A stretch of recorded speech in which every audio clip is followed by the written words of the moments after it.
Yes. Thank you, Dr. Jina. It's a very nice introduction. You could have made it a little shorter than this. Okay, thank you very much. I'm very happy to have this opportunity to virtually meet many of my lawyer friends as well as our ex-colleagues. Now, actually, we have been given very detailed presentation of El Nino and La Nino. As you know, the National Oceanic and Atmospheric Administration has said El Nino is officially arrived. And the Vietnam National Center for Hydrometeorological Forecast predicted that 70 to 80% chance of El Nino developing in mid of 2003, and they will be extending up to 2024. The institution expects record high temperature in the country during that period. And Brazil expects El Nino could reduce the chance of frost. But the crop will be hurt if temperature is too high during flowering season, particularly for the 2024-25 crop during September, because they expect that the trees drop many flowers during that period. You know, everybody is expecting, not sure, there may be some impact of El Nino. And yeah, we will have our presentation and see how we had earlier El Nino and what could be the impact. Please let me have the next slide. Dr. Somsekhar? Yeah, yes. Yeah, actually, in coffee plantation, we had the dry period. That means from the last rainfall during the year, the first rainfall invariably in the summer months.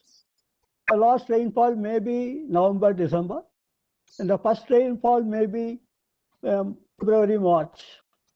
If you take into consideration the total drought period or dry days, we had a severe drought, or the El Nino year is 82-83, 168 days. And as you know, many of our growers have known crop loss was very severe. Not even the Indian crop came down to 40 to 50,000 metric ton during the 82-83 drought, and that crop was 83-84. And the second El Nino effect was 91-92, 151 days. During that period, in Karnataka, I think 8,000 metric ton of coffee was reduced. That is, I am talking about 92-93. Season crop, what we harvested, was reduced by 8,000 metric ton. And during 99-2000, the drought period was 153 days. Actually, during that year, I think one of the bad year we experienced on Arabica coffee. It was the year we have got a reduction of 13,000 metric ton in Karnataka area alone. It was this one. I'm talking about that impact of 99-2000. It was 2001 crop. It was a reduction. So as you had a presentation, El Nino will not affect the crop. It can also increase. That was the condition we experienced in 99-2000 on Robusta. The crop got increased by 14,000 metric ton, because you know yield increase is due to hot days Produced by very good during the crop, particularly vegetative period, producing the high wood, it has resulted in a better crop. But unfortunately, the subsequent season when we had 152 days of drought 2001, there was a reduction of 14,000 metric ton in Robusta coffee. This is in general, when you think about our El Nino, as it refers to abnormal warming of surface water in equatorial Pacific Ocean, it suppresses the rainfall. That is the major thing. Okay. Now, let me have the second slide. Slide. Now, La Nina.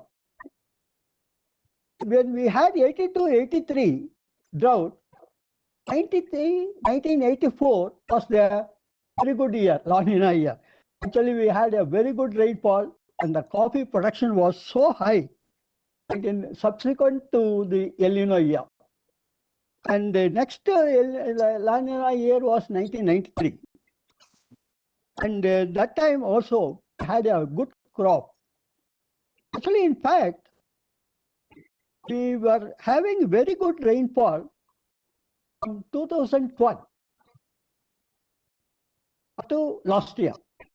That was, I can say, for the 10 years, we never had any much problem of deficit rainfall.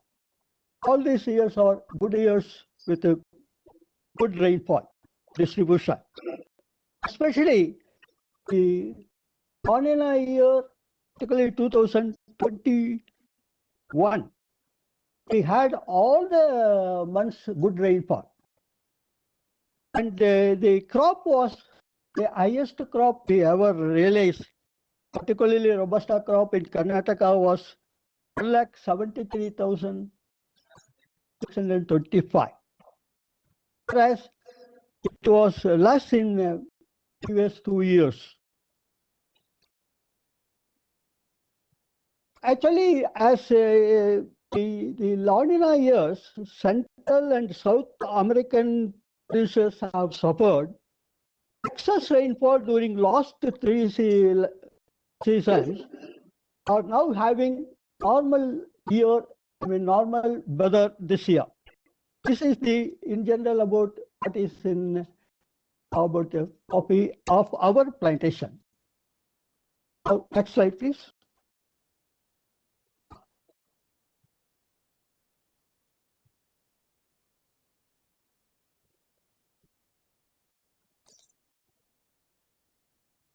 And that should be a previous slide.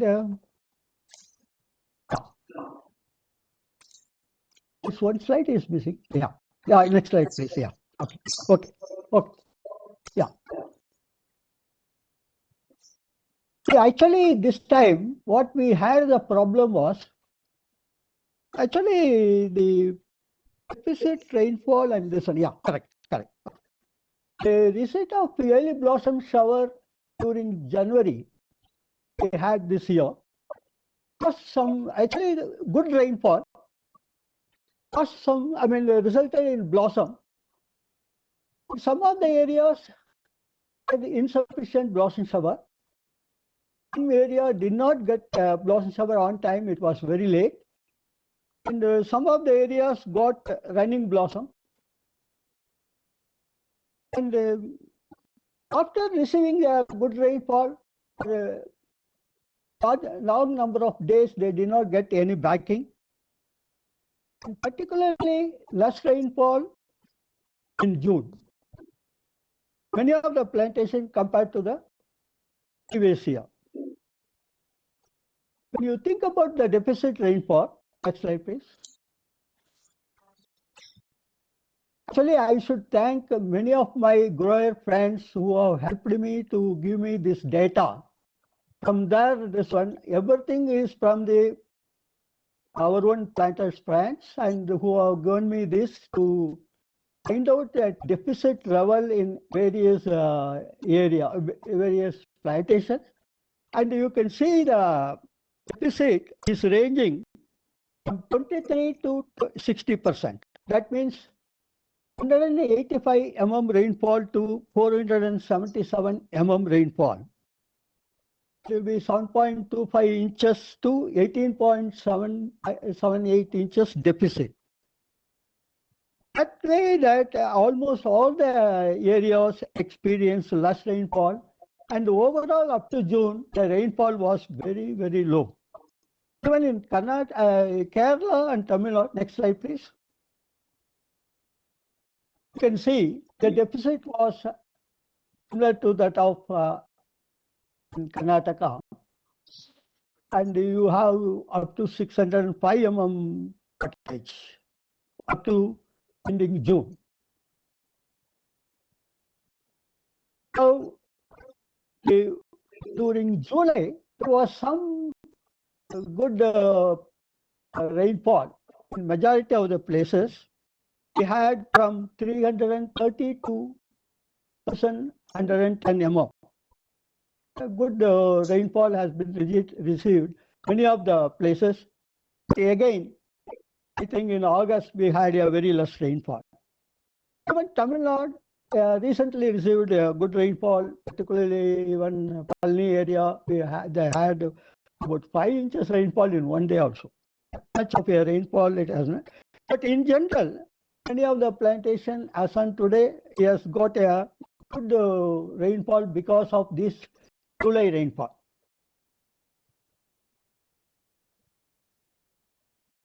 Now, the next slide. Yeah, major impact. Yeah.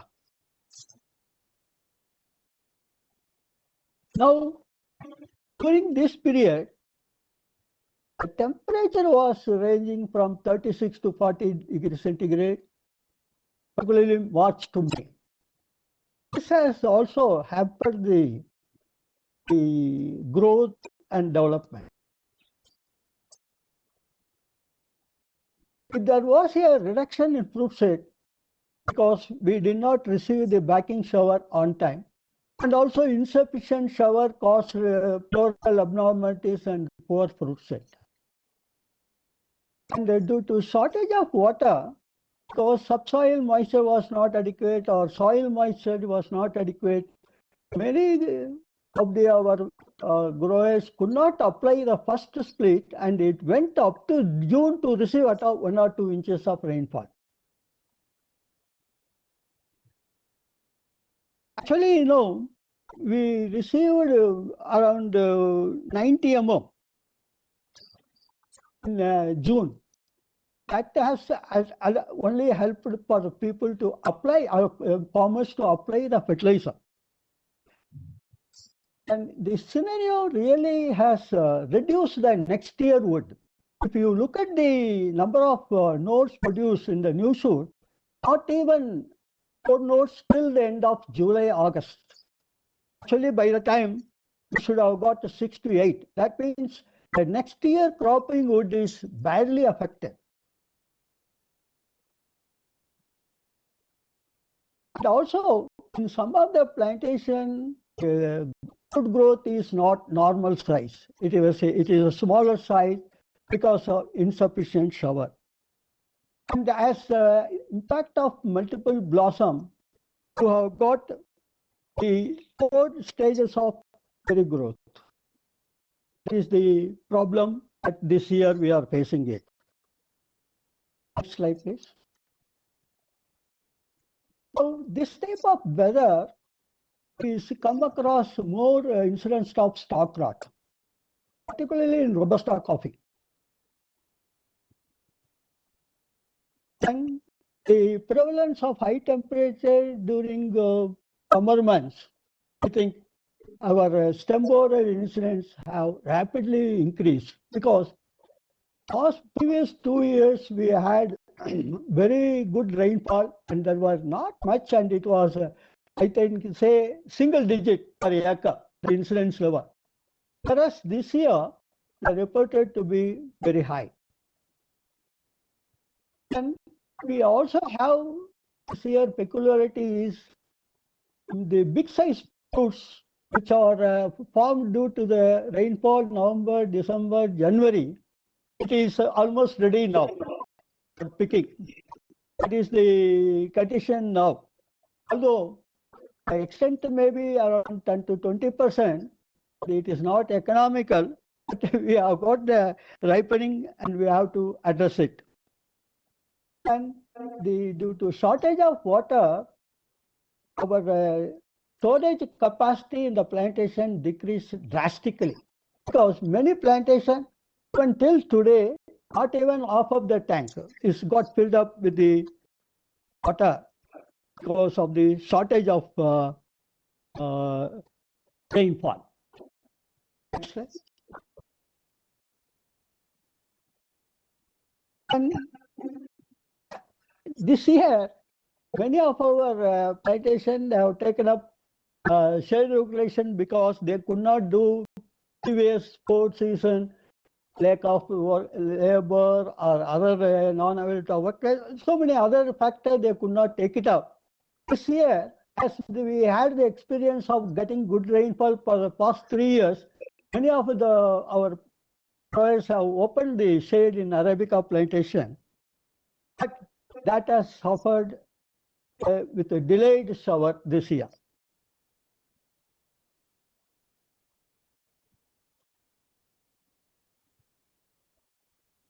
Actually, even that first little bit of scorching damage to the crop also because of opening.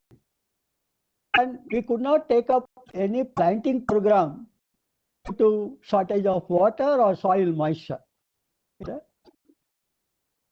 Soil deficit of moisture, we are delayed and we could not take up any planting to fill the vacancy also.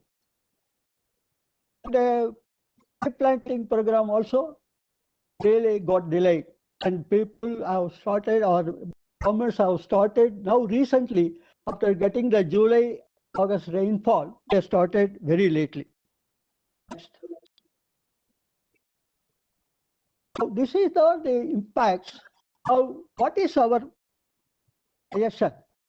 Is now the thing is that we are anticipating very low rainfall, a delayed shower during next year because everybody predicts that 2024 is going to be a difficult year. We may not get on-time shower for blossom, backing, or even water resources for irrigation. So now we have to prepare ourselves in case we fail to get our regular showers. We have to now equip ourselves in precautionary way. High priority we have to give improve water resources in plantation, irrigation. For this, probably one aspect is we can take harvesting of rainwater to charge the water table for improving the subsoil moisture. Wherever feasible, we can take up new tanks. And thinking new bore wells, it could be done in the identified areas so that we can even pump water using these bore wells to the existing tank and make it available the required water. And the existing tank, wherever it is feasible, we can do desilting, deepening, so that we can improve the water storage. And there are some plantations, they are not using the earlier well and other thing, which could be made, which could be brought into use for the next year, they can make it ready. Next one.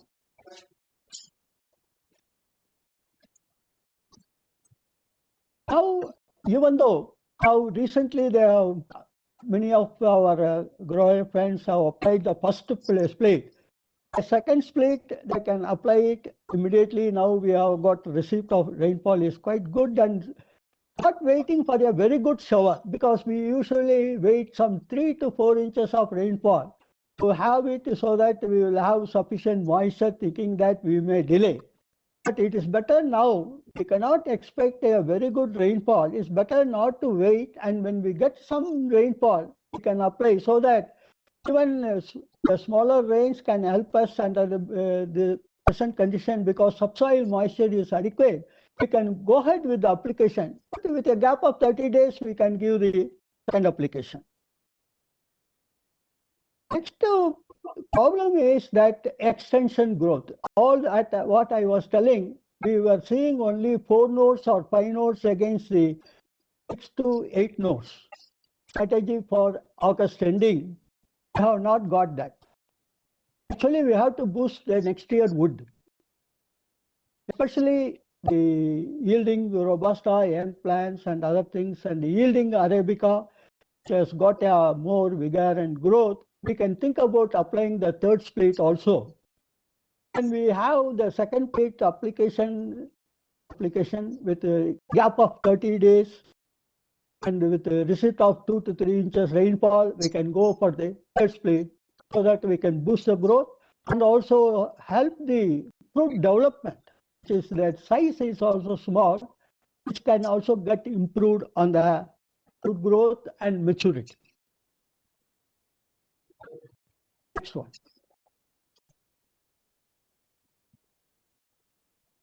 Now, without further waiting, we have already got delay. We can undertake the planting, supply planting, as well as if at all we have got any replanting program, we can take it up.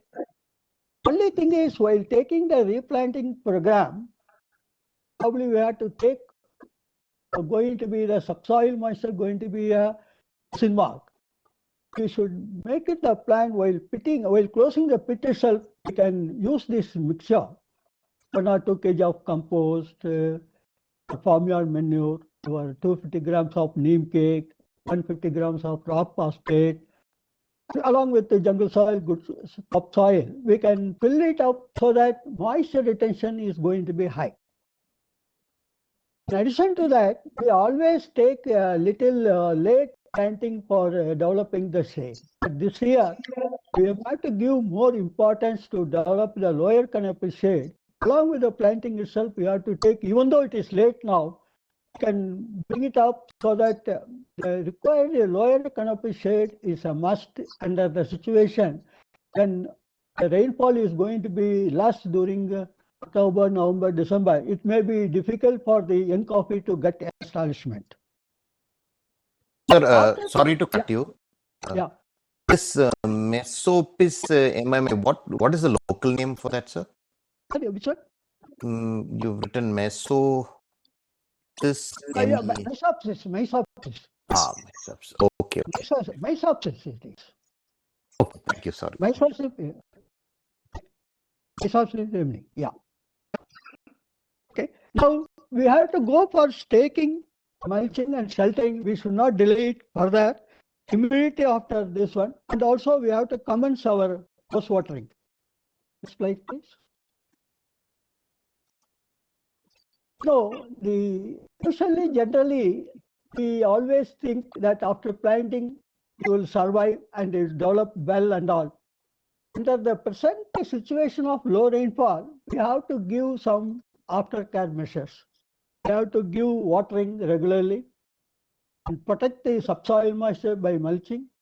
Go for at least the application of fertilizer when you are watering. Give some 20 grams of 20-20-0-30 of Pectum Phos, any Parampos, Mangala Phos, any one of the company's product, which can give you that good development.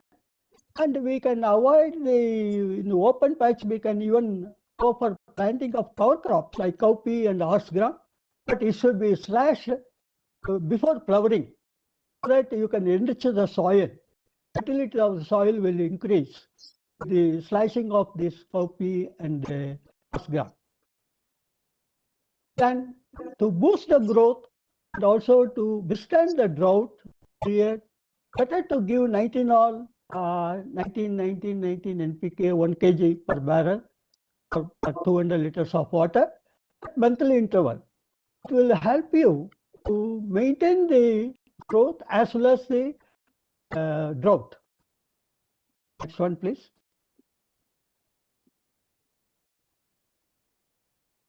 Actually, as I was telling, this time we are seeing a lot of stalk rot.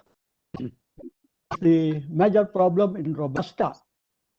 So to control this, we have to take it up tuberconazole, any compound of tuberconazole, I mean any formulation of tuberconazole, or your bevastine, or you can take Benfil. So the spray of this one need to be done to the developing fruits as well as the to lower surface of leaves. It will control your incidence, the stalk rot incidence. And if the rainfall, actually the prediction for September, earlier it was telling that it will be less. Now the prediction is it will be moderate. We don't know how far it is going to be true on the prediction. But in case that we have high intensity of the rainfall coupled with low moisture, and we may have Arabica plantation dieback also, there is a possibility. So to avoid this, and also the exposure to Robusta coffee by afternoon sun, we can retain the dead up branches without lopping, because usually after September, October, we will be thinning out the number of branches in the dead up. I think we need not take this time the risk of thinning out the branches. We can retain them so that we are sure that we can protect the plant. At least for this season, we can retain it. Really, for Robusta area, at least the border areas or border trees, we need not lop the lower hanging branches. Retain it so that the exposure is minimized to Robusta. Next one.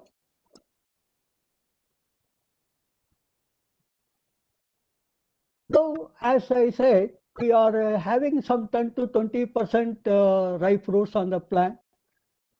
As you know, today's cost, it's not economical to go for harvesting, because only it may be the mandate can bring, say, even 15 kgs of fruits, which is not going to be economical. But we have to do that because already it is ripened. If you allow it, it will fall down. Then you are having the very borer problem. The other thing is we are losing that crop also. So third one, we are supposed to take up the fungicide spray post monsoon. So we should not get any residue of the fungicides on the crop. So it is better that we take it up, this harvesting of ripe fruits immediately before taking up the fungicide spray. Now, with the present condition,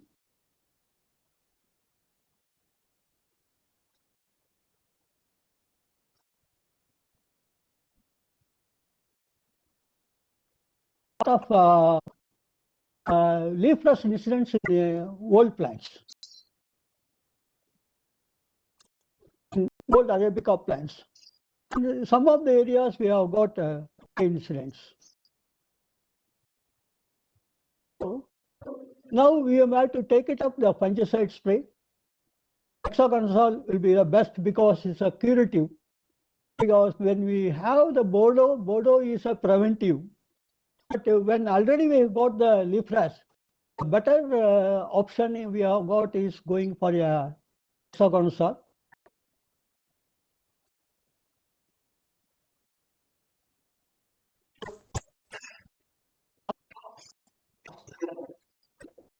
Next one is the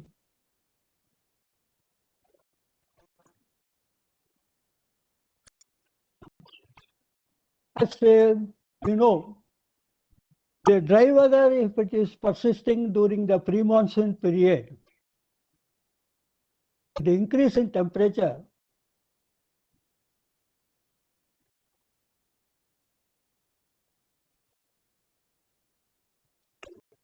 going to be very high. I think better we take it up the control measures. As you know, this year we have to go for the systematic tracing.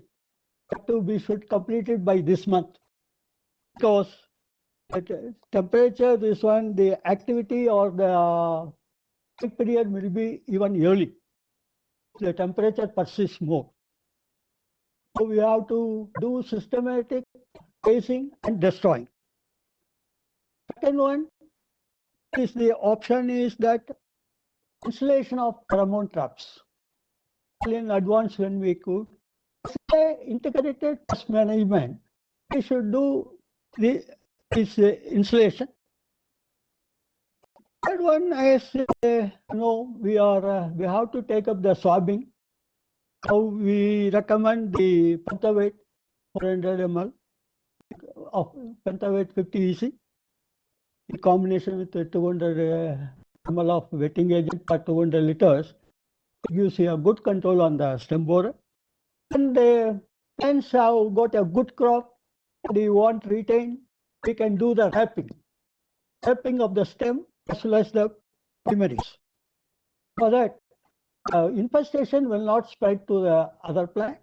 And also the healthy, good plants we can retain for a season to get the crop that it is good. So these measures we have to give importance this year, not taking a chance factor. That way we can avoid the economic loss of plant, because as you know, Embora once get into that, we are going to have a crop loss of 10 years, economic loss of a plant. And next place.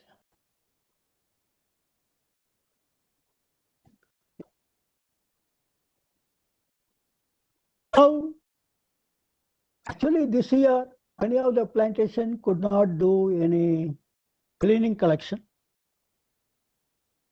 That way, the incidences may increase this year. Already we have seen lot of beetles coming to the trap.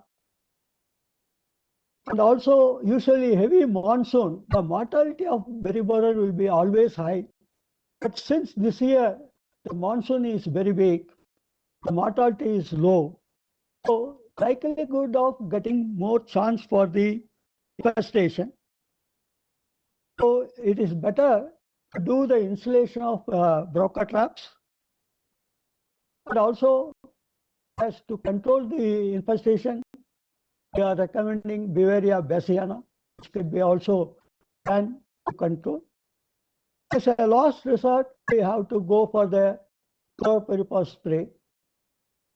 Well in advance before the harvest. At least we should give minimum 2 months, 1.5 months gap between the spray and harvest, so that we can avoid any residue in the fruits. That could be a last resort. We can think about controlling when the incidence level is high. Next problem we can expect is short-hole borer. Now, the thing is, I think the tracing really helps. You have to do it from October to December. This is the period always we have high incidence. It is better that we do that on time. And now, as CCRI is recommending the ICOM traps, which could be installed very effectively right before this infestation, right from October, we can install it and then we can control the incidence. Okay. Now the next problem we may face, if at all that our monsoon is not going to be very active, particularly failure of northeast monsoon occurs. Again, our rainfall or growth is going to be, the growth is going to be affected. Whether it is a shoot growth or fruit growth. So the drought has to be managed very well.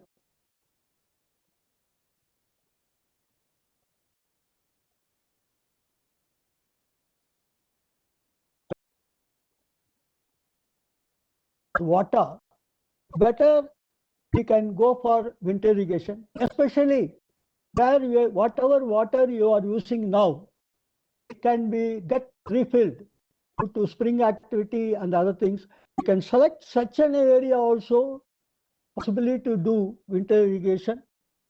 A recommendation is that when you don't have 20 to 25 days rainfall during October, November, December, we have to start without making plan to stress. Because if there is a delay more than 25 to 30 days, when you irrigate them, there may be a sporadic blossom because of the trigger. To avoid that, if you are starting the irrigation within 25 days, there may not be much, except that normal blossom, what you see, 1% or the mist. Similar type you may come across. Otherwise, you don't come across such a thing for Robusta. I'm talking about only on Robusta. We can think about giving winter irrigation. And we have to give around 25 mm, 1 inch rainfall, 20 days interval. The cutoff period is 31st December because we want to give this one moisture deficit from January at least for a month or 45 days before going for a blossom irrigation. So by doing this, we are going to reduce our drought period for Robusta. Similarly, under this situation, probably we have to apply in November, December 2 to 5 kg of compost. Whatever is we have got in our plantation as a compost we can do, or even apply farmyard manure or healthy compost cattle manure we can apply to ensure about the moisture content, particularly drought prone area, exposed area. We can identify young coffee area. We can think about that too, where we have got a problem, we can take up this. Then, if at all we are not going to irrigate the plants and we are having non-irrigated area of Robusta, and we have to go for the drought ameliorative spray, the combination of urea, SSP, MOP, zinc sulfate, and prenopix. This helps you at least for 28 days. In this combination, before the plant shows wilting, it depends upon the number of days.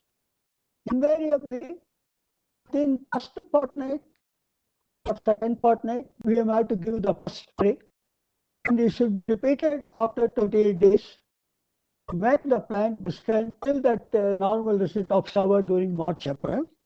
This will help you to overcome the drought effects in Robusta. Coming to the next slide.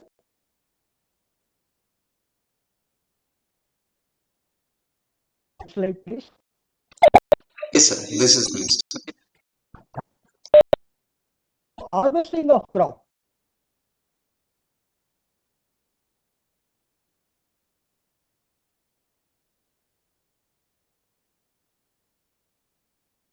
So we are not having the next slide.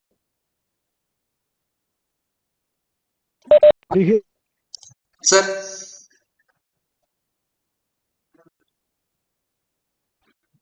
Your voice is breaking.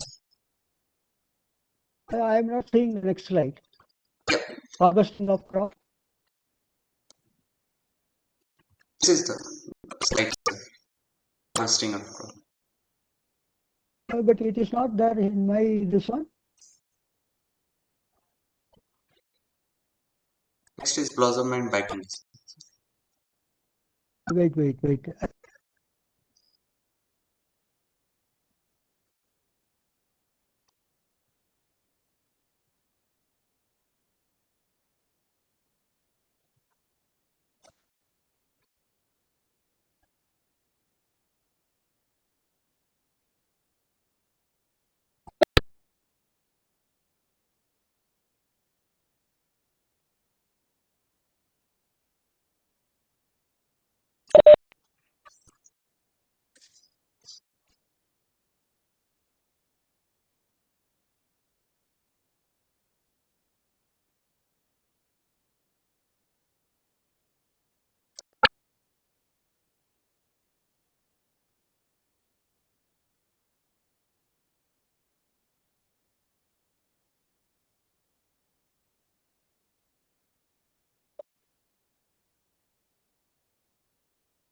Looks like Venkatramanan sir has left. He may join us now. Yeah, he joined back.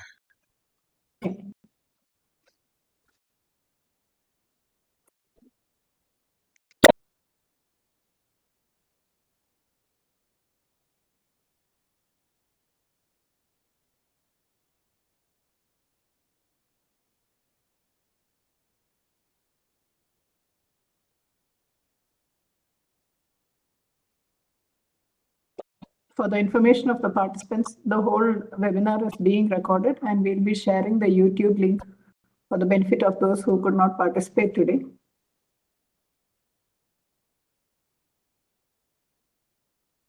So the PPT also will be available, but in case you want the separate PPT, you can mail us. It will be available in the record.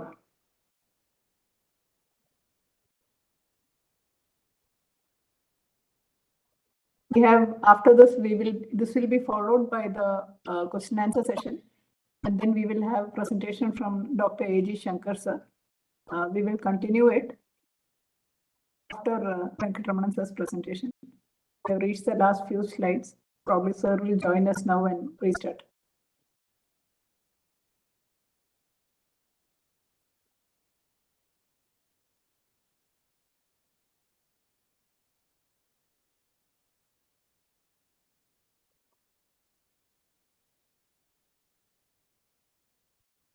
Yes, sir. Venkatramanan sir, we can see you. Please start. You can see the harvesting of crops that is on screen. Unmute your mic, sir. Venkatramanan sir.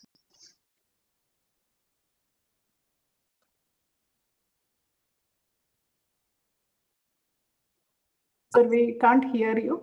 Maybe your mic is muted, sir.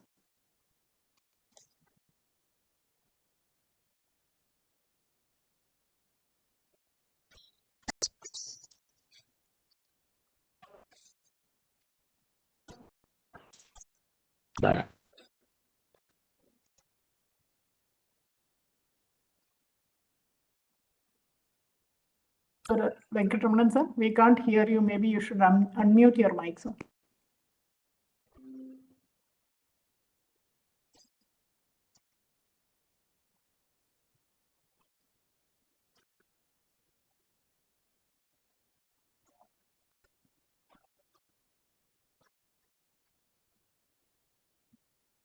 Dear participants, if you are having any doubts, you can type the queries in the chat box. You can use the chat box for typing the questions. Else you can ask presenter directly after his presentation.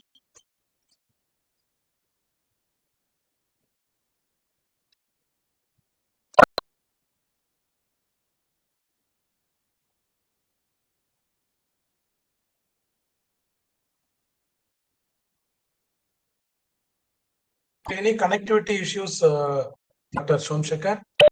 No, Can you, it's from sir's side only. Sir. why don't you call him and tell? Yeah. Sir may not be knowing that. Please. Sir, he is re-logging in, sir. He again called me now. Okay, okay.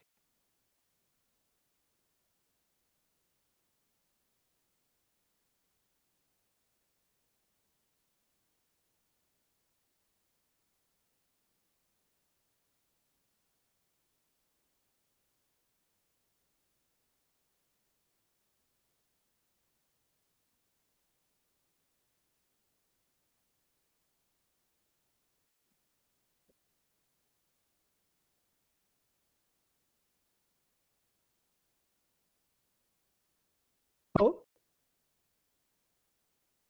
Yes, sir. We can hear you, sir. yeah, Venkatramanan sir, we can hear you. yeah. Yes, You sir. know, you can hear, is it? Yes, sir. Yes, yes, Sir, sir. the harvesting of crop is on screen. Yeah, that's right. Yeah. Sorry, I don't know what happened to this one. Okay. No problem, sir. Please continue. Okay. So, harvesting of the crop, we should start from in coffee. Because people always, growers always will wait for more ripening and all that. It's better to avoid the delay and relieve the crop strain so that we can boost the growth. and also development of the new shoots. And we have to commence the fly picking on time. And the ripening is around 25% to 30%. And it is better not to have or avoid over ripening, drying of fruits on the plant. It is very much a normal procedure that we should do proper harvest using the picking match to avoid the gleanings, and also remove all the fruits from the plants. And it is a must that after our completion of harvest, we should do the collection of gleanings systematically. Next slide, please. Yes.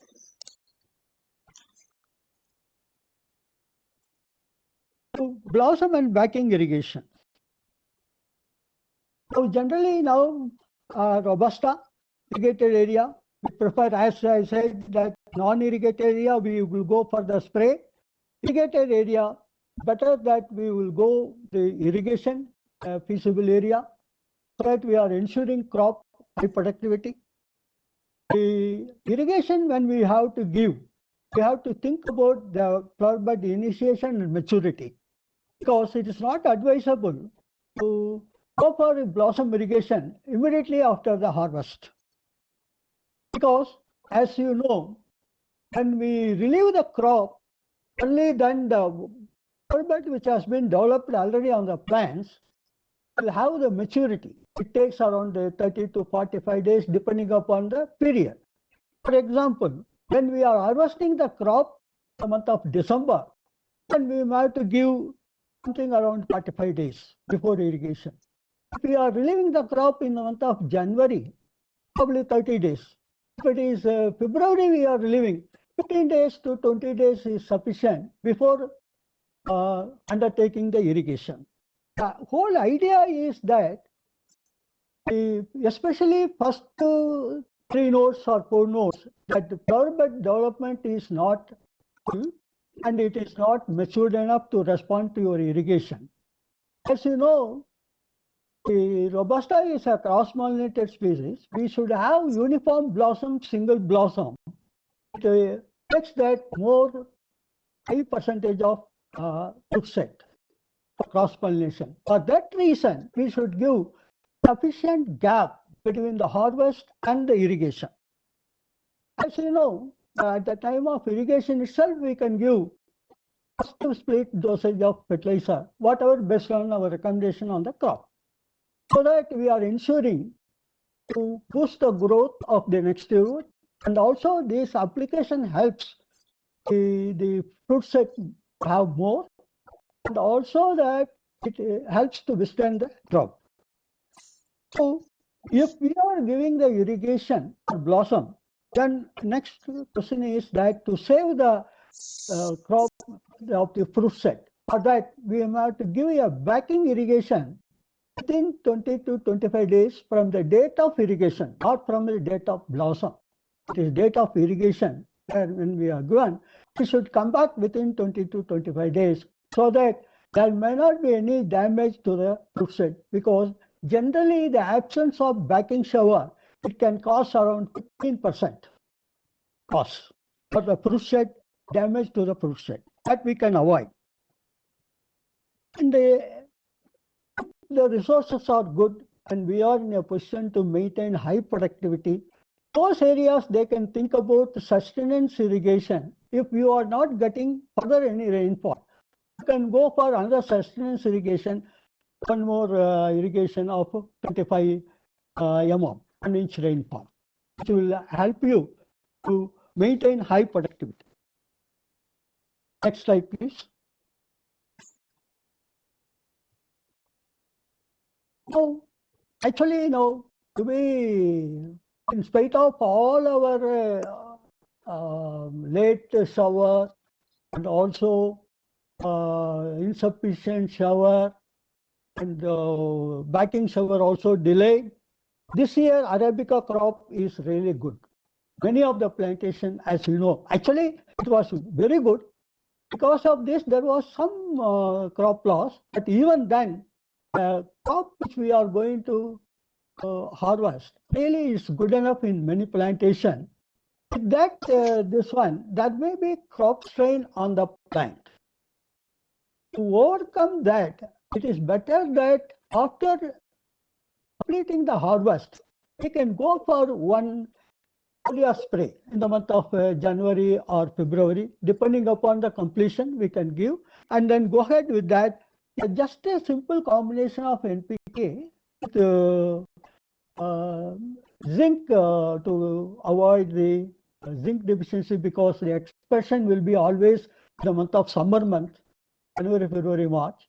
Secondly, that zinc also helps in the fruit set to some extent. And you can also develop the already initiated flower buds to grow faster rate. It helps you. And this application, this foliar spray suggested, will be very helpful in tying over the drought period also. The only thing is that the spray has to be given before the plant shows any incipient wilting, because it should be absorbed by the plant. It is the whole idea of it. So take it up. In case some places or some old plants may have some incidence of leaf rust, if you come across at the time of spray, you can add to the same combination the hexagonal salt, so that it can control the incidence level. Because there are chances, suppose we are getting December, January rainfall, the incidence of leaf rust may be there. And at that condition, we can give this pre-blossom spray in combination with the hexagonal salt. And usually, next slide please.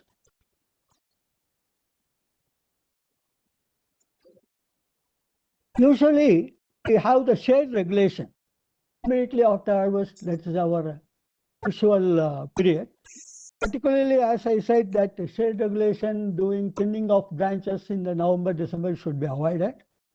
And even in the irrigated block this time, we should not take a chance factor, because there is a prediction of El Nino or drought period or prolonged drought period. We can delay it safely to do our shade regulation after completing the blossom irrigation, backing irrigation, so that the soil moisture is adequate and we can expose the plant. However, non-irrigated area, better that we take it up the shade regulation after getting good summer showers. It's both, we can have it, particularly Arabica. We feel that it is better that we do it in the month of May after getting good blossom and backing shower, so that we will be minimizing the temperature. Our microclimate will maintain adequately, so that the stem borer incidents are minimized in Arabica coffee, as well as because Arabica is very sensitive to daylight, and we have got oxidative stress causing yellowing, senescence, and all that dieback. All that can be avoided. So minimize. So we can take up the shade regulation in Arabica coffee very late. That is under present condition, it will be always good, because we don't know how far it is going to be. If it is a good rainfall is received, we can take it up earlier. But in case that we have got any no rainfall, better to delay it. Next slide, please.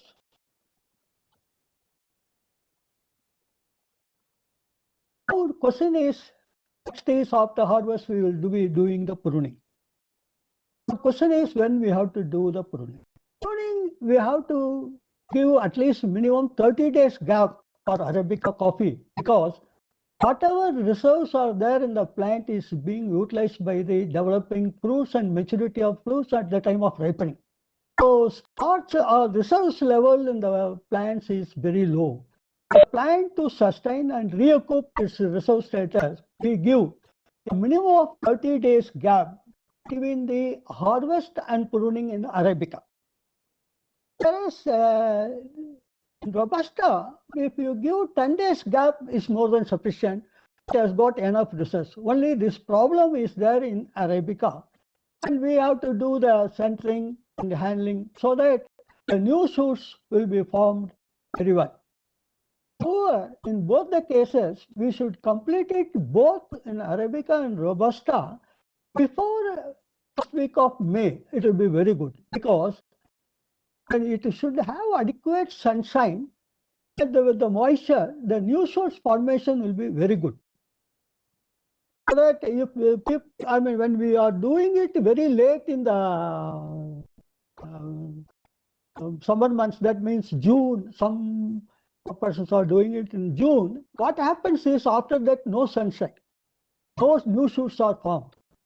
That can be avoided. We can utilize this. We are going to do the same expenditure. If we are able to do it earlier, the cost, and it's going to be beneficial in producing the new shoots.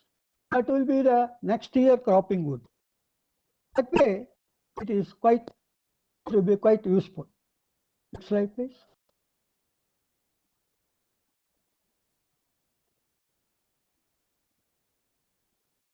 So when you have the moisture in the soil after the blossom irrigation or receipt of natural shower, the incidence of mealybug is a common phenomenon in Robusta.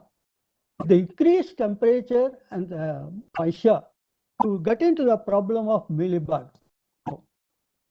The first thing is during that period, we can release the parasitites, tomatoes. We can definitely release the patches wherever we see high incidence. Definitely, the recommended is 10,000 beetles per hectare of the particular area infected. Actually, this parasiticide is better than even ladybird beetle in controlling the incidence, and it will be very helpful and easy also to control in the early stage when you are able to release. And our CCRA will be able to supply whatever the requirement. If you are facing it early, definitely they will be able to meet your requirement, and they can be able to give you the supply of the parasitides. The alternate is that the best pesticide available to control the mealybug is imida, no doubt about it. So you can go for a spot application. The problem with the imida is that it will chase away all your honeybees. It's a very dangerous one for honeybees, and it will reduce your population. So you should be cautious in using imida in coffee plantation. Because if we want to preserve our honeybee population, because which is very much required for cross-pollination in Robusta, the alternate is that we can go for chloropyrifos spray. 600 ml TEC will give you a desired control on that. And similarly for the root mealybug also, we can use either imida or chloropyrifos as per this one feasibility. And the only thing is we should be cautious about only bee population. Next one. I think taken more time. I don't know whether I took more than allotted time. I don't have any idea. But to conclude, as rightly said by director in the opening remarks, the information or suggestion given to this person in this presentation is only to create awareness or a sort of a cautioning in advance, because it's all only the prediction that we are going to have less rainfall, or actually we had some impact, but how it is going to be, it is not sure. However, we should have the knowledge on that, what will happen if it is going to be a low rainfall under scenario. If we have done earlier, we could have managed this like that. That concept only our secretary, Dr. A.G. Jagdisha, was very particular, and he was the instrumental in making this webinar. He was telling us we should inform our growers, make them ready to face any critical situation without much difficulty, so that we can improve our activity. It's a very excellent idea. And that is the thing, that is the reason that today we are here with this webinar. And I am sure that it is going to be very helpful. And it's not that to create any sort of panic or any sort of other situation. We should face it. For that reason only, we are making this presentation. And it is better we adopt all the technologies developed by coffee CCRI, that we can maximize the crop both in Arabica and Robusta coffee. I'm sure that if we are able to do a timely operation, and we are sure we can maximize our productivity.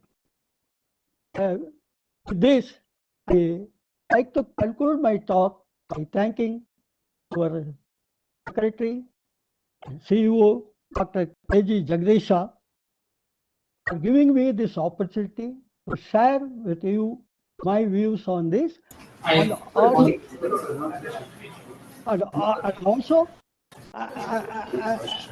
I thank Dr. Senthil Kumar, who is our new director, energetic, and he wants to serve the industry to more for increasing the productivity. I am sure he will achieve his objectives and goal.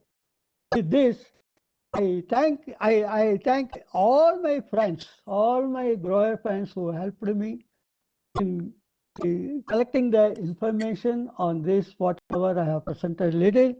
And I thank all, and also I wish all my friends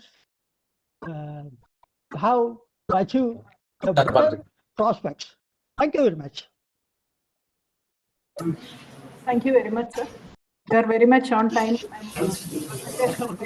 I know, I did not see the time. That's why I was telling.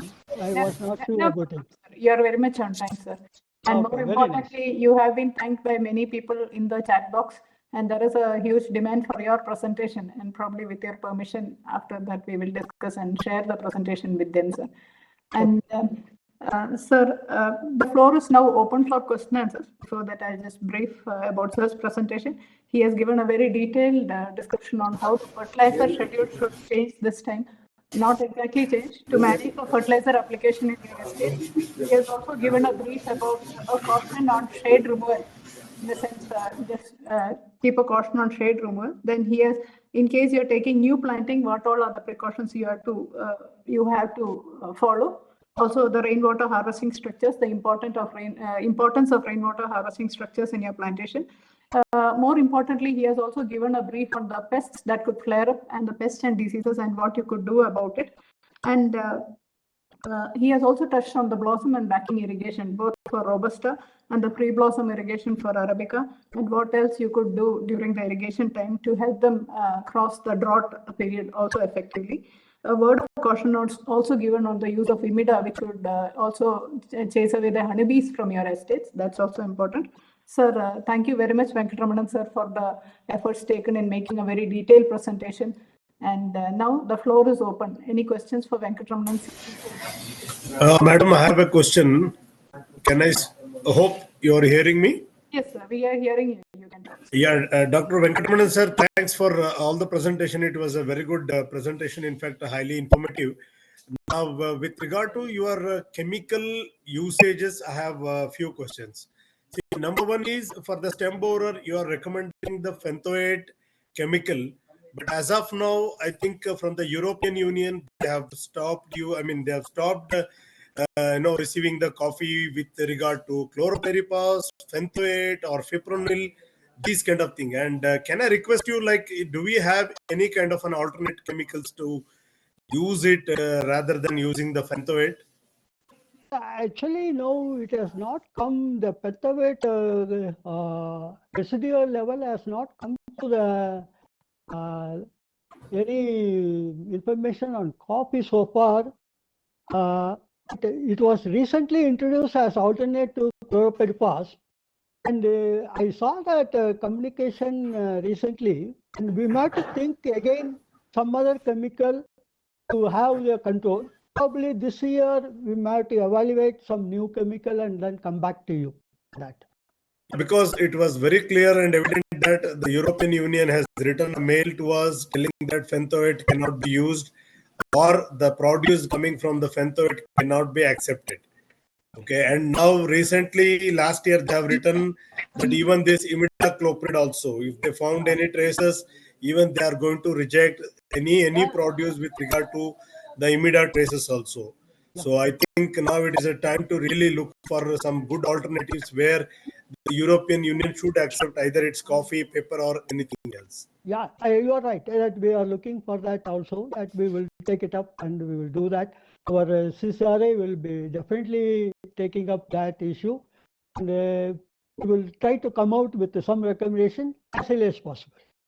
Sir, and my last question is regarding the drought management. I think you were recommending this, the foliar spray to be done in the month of January after the harvest or after the pruning. Now, for just to take a hypothetical situation, like if we miss the rains for another 15-20 days, now can we use this foliar spray with a minute concentration of 0.25 to 0.5? No, just to supply the plant with some food and water. You mean to say this month, current month? Yes, certainly. Absolutely, there is no. You can use. We are recommending that it is not for drought. To improve the growth and development, you can definitely use this full quota of that, and there is no necessity to reduce it. Absolutely, a foliar spray. If you are not in a position to spend some money, and you can invest, and definitely you can go ahead. It is going to be very helpful. Only give me a gap of 15 days from the date of application of any fertilizer applied. Yes, sir. Thank you very much, sir. Okay.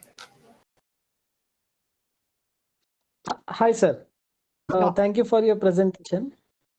I'm Nagarjun from a coffee grower from Belur Taluk, Hassan district. My question is, as you recommended, use a pre-blossom spray for Arabica plantation during the month of February or March. During the month of February and March, we see very less moisture in the soil moisture. Therefore, it is safe for us to do a pre-blossom spray because phosphorus content can result in scorching of the leaves. I just wanted to understand more on this, sir. Actually, I was telling that we should go for the spray if the plants are not wilting. Okay, that means the soil moisture is adequate. When the plants does not exhibit any symptoms of incipient wilting, that means drooping of leaf. Okay, and if the turbidity is all right, you can do this. Absolutely, nothing will happen, no scorching, nothing. Another thing is that we are giving on the lower surface, no question of giving on the top surface, because no absorption takes place in coffee. And it does not have any stomata on the upper surface, and it has got a wax coating. Only lower canopy need to be sprayed, and it will be getting into the system within 4 hours, and there is not going to be any scorching or anything. But better utilization, if you are before hot sun develop, we can give the spray, and definitely we can manage before the plant shows any wilting. We can give, nothing will happen, and it will be very beneficial. Okay, sir. Sir, one more doubt. We generally see this short hole borer problem in the month of September and or October. Any insecticide do you really recommend for us to use? Tracing is a very good practice. Tracing and burning is fantastic practice, but due to the lack of the skill in the labors and rotation of we don't have regular labors today to train them on this activity. Say a day she comes and again she won't come for a month time. So we are seeing a change in labors. So do you recommend any insecticide for that control, sir? Actually, it is very good that we are recommending chlorpyrifos as the recommendation. Actually, we are recommending in combination with carbendazim. Okay, the whole idea was that the carbendazim will kill the ambrosia fungus developed after the monsoon, the robusta. That is the one which the larva of the short hole borer is to avoid that we are giving that benfil or bevestin, carbendazim, in combination with chlorpyrifos. And we only question is, as our friend has raised now, if you are giving chlorpyrifos 2 months earlier to your crop harvest, no residue is seen in the crop. But the thing is, if it is getting delayed and you immediately after that you are harvesting, there may be a residue. For that reason only, we are little not forwarding much on the chemical application. But still, if you are early like September, October, and we are going to harvest only December and January, definitely you can give the spray and control the incidence very, very desired level. Definitely we can control it. In recent years, we have seen majorly on CN2R variety than any other old variety Robusta plants. I think Grazing that is also an easy method. No, not. No, I think it's either it is a Saint or Robusta or the 274 or your old Robusta, all are vulnerable. I think we don't have any resistance to bottle borer. Similarly, we don't have any material for stem borer also. To be frank with you, this borer is very difficult to manage, but and the only thing is the microclimate when kept in optimum, always the incidence level is low. Particularly stem borer. Whereas here shortal borer, when your shade is high, always the incidence is high. Shade is high. Correct, sir. So when you maintain adequate light, the incidence of shortal borer is going to be less. Thank you, sir. Thank you. It was very nice presentation and very helpful. Thank you, sir.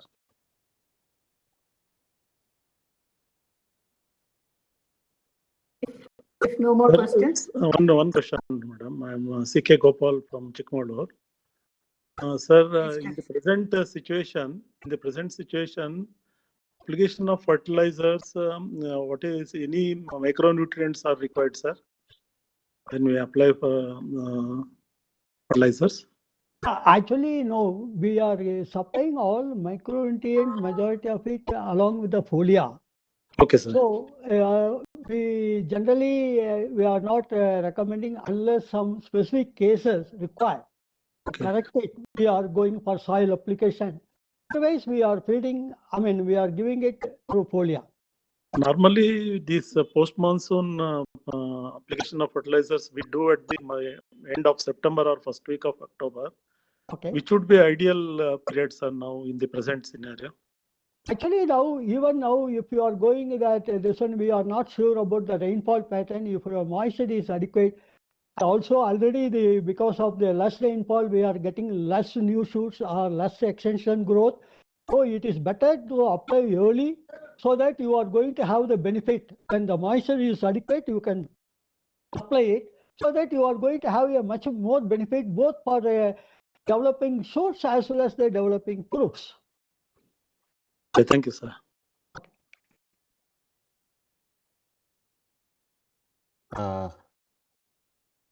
Doctor, this is Sandeep here. In fact, it was a wonderful presentation. Now, Thank you. I have a question. I think in one of your slides, you had, mentioned about the El Nino seasons in coffee plantations. I think the, historic data that had been collected way back to the 80s.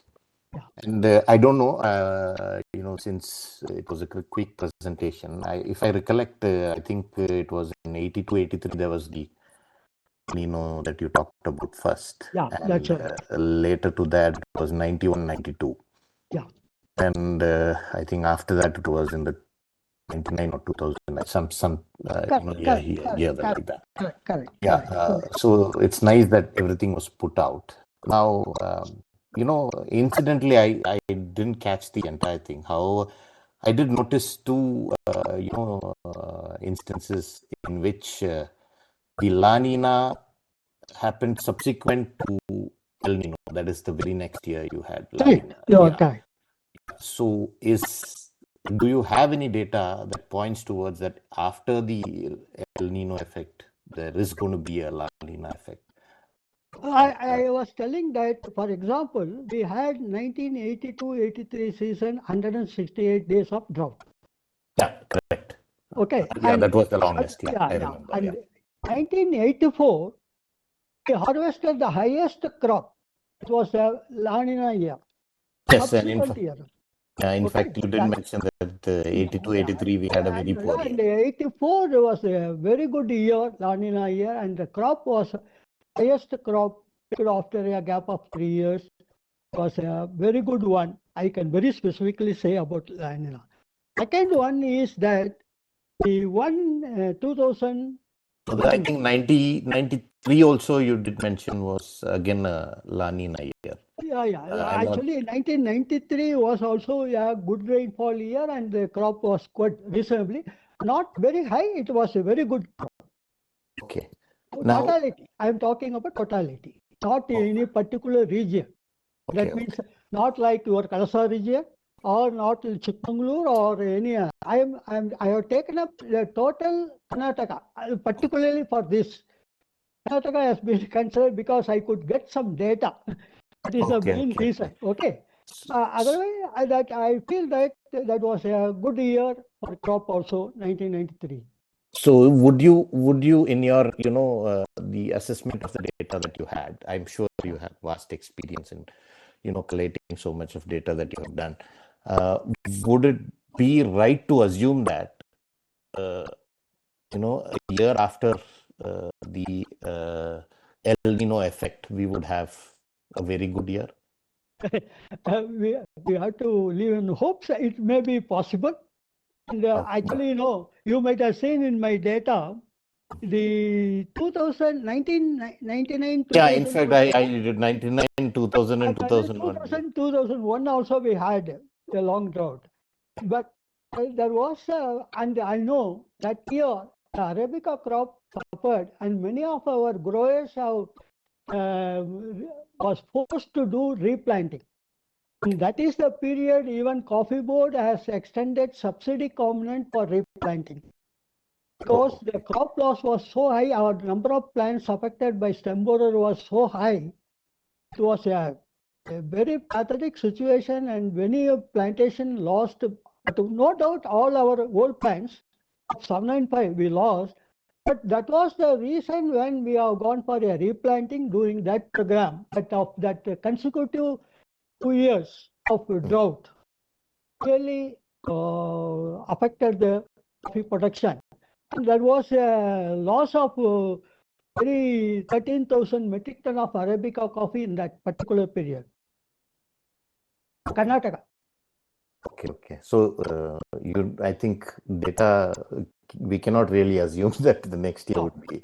Whatever data available that the board I have taken up for, we have got the board to give you end of the season what the crop realize of the season. That has been taken.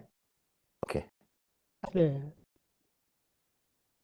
No problem. Now, I had another question also.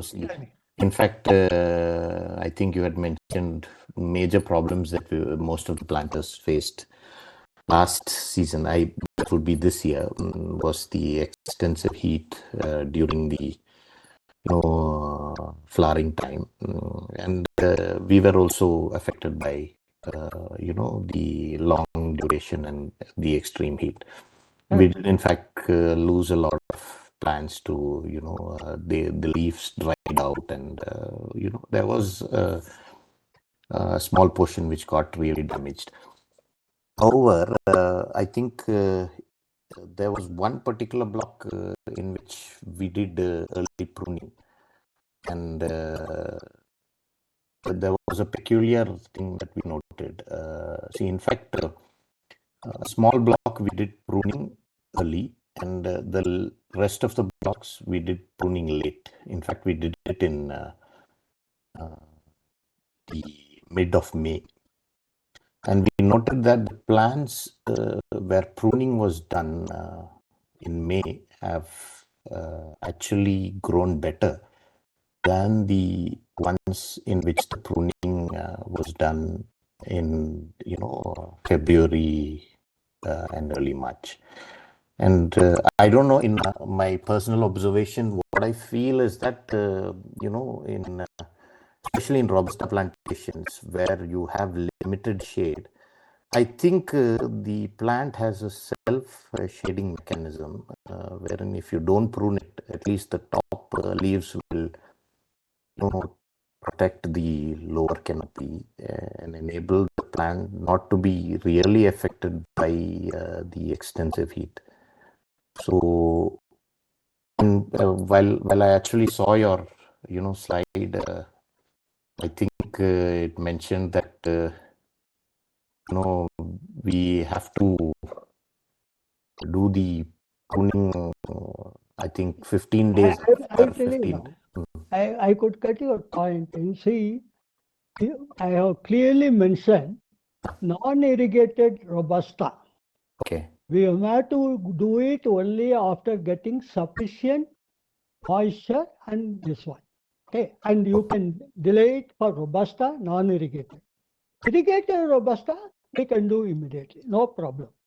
Okay. The thing is that when you want some new shoot formation, there should be adequate moisture, soil moisture. So you wait for the blossom showers and do, and especially non-irrigated block, because invariably non-irrigated block, even our harvest is getting delayed up to February, March. Okay, naturally by the time, usually we will get in March, naturally our rainfall, particularly invariably we'll get our Revati rain or other this one, March, end of March. Only this year or some years we are very peculiar not getting our late receipt of summer shower. Otherwise, in normal course, we will be getting. Only after that, if you are doing the pruning, it will be excellent. No doubt about it. Okay. Only thing is, you should not experience any drought. No point in doing any pruning when the plants are already having the moisture stress, soil moisture stress. Okay. Thank you so much, Doctor. Thank you, sir. Just two questions in the chat box. One is the question is, what is soil moisture level at incipient wilting? Soil moisture? Sir, what is the soil moisture level at incipient wilting? Okay. Now, it's a good question, and this one. When the plant have got soil moisture, fill capacity comes down by 50%. You get the definitely incipient wilting. But it is not the only criteria. There are other criteria is less shade, exposure, afternoon sun. All these things, it can be even earlier. Invariably, up to 50% deficit of soil moisture, water holding capacity, if its deficit is 50%, up to that, it will not show. Below that, it shows. But to be frank with you, it is only depth of the soil. The moisture level up to 9 inches. Makes a lot of difference. So that, depending upon the soil, the wilting takes place invariably after 30 days from the last rainfall. You can expect a wilting, 45 days.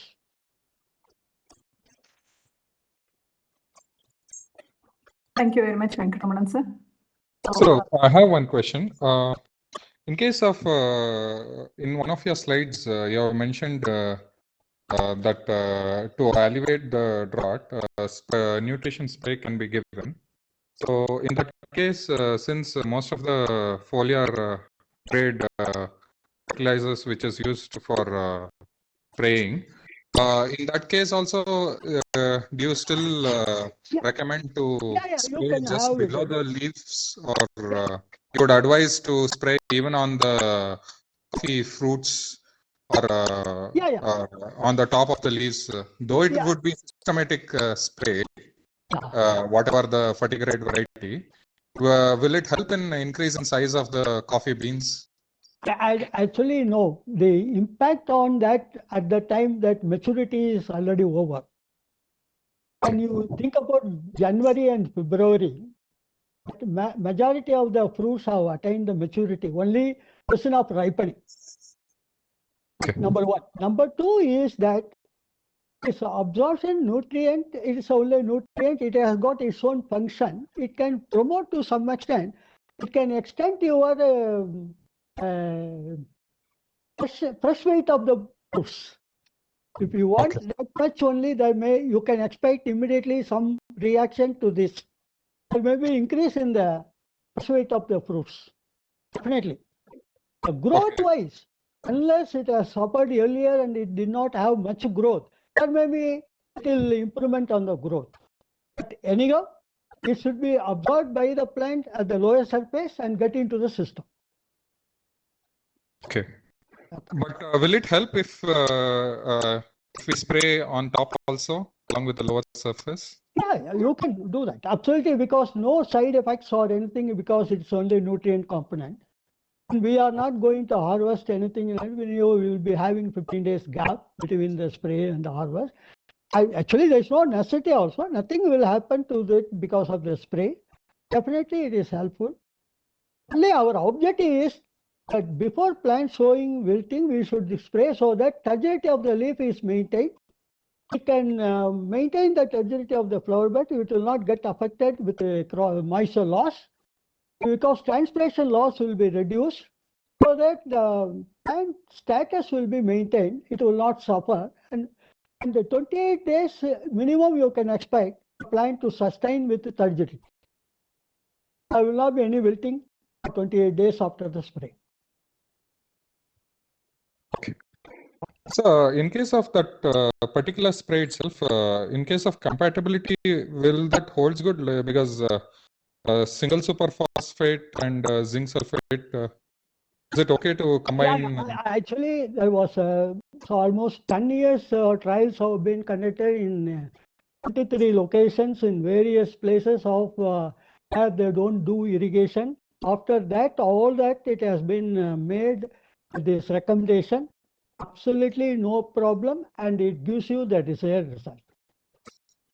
Okay, this single Because superphosphate I will and tell you, especially SSP was used because it has got a calcium component which is making the integrity of the membranes of the cell to maintain this one cell rupture. Okay. When you compare to SSP with the other DAP or other phosphorus, we did not get that desired result.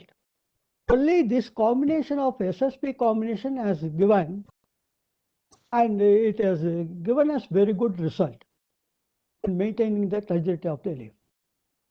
so, like this is like a regular fertilizer, sir. Like we have put up the SSP and MOP. Yeah. Regular soil application fertilizer that can be used for foliar. Yeah. Regular, okay. Nothing specific on that. Okay. It's not that a separate fertigrade variety. So regular soil application variety can be combined and used for foliar. Yeah, exactly. Yes, okay. Yes, sir. Thank you.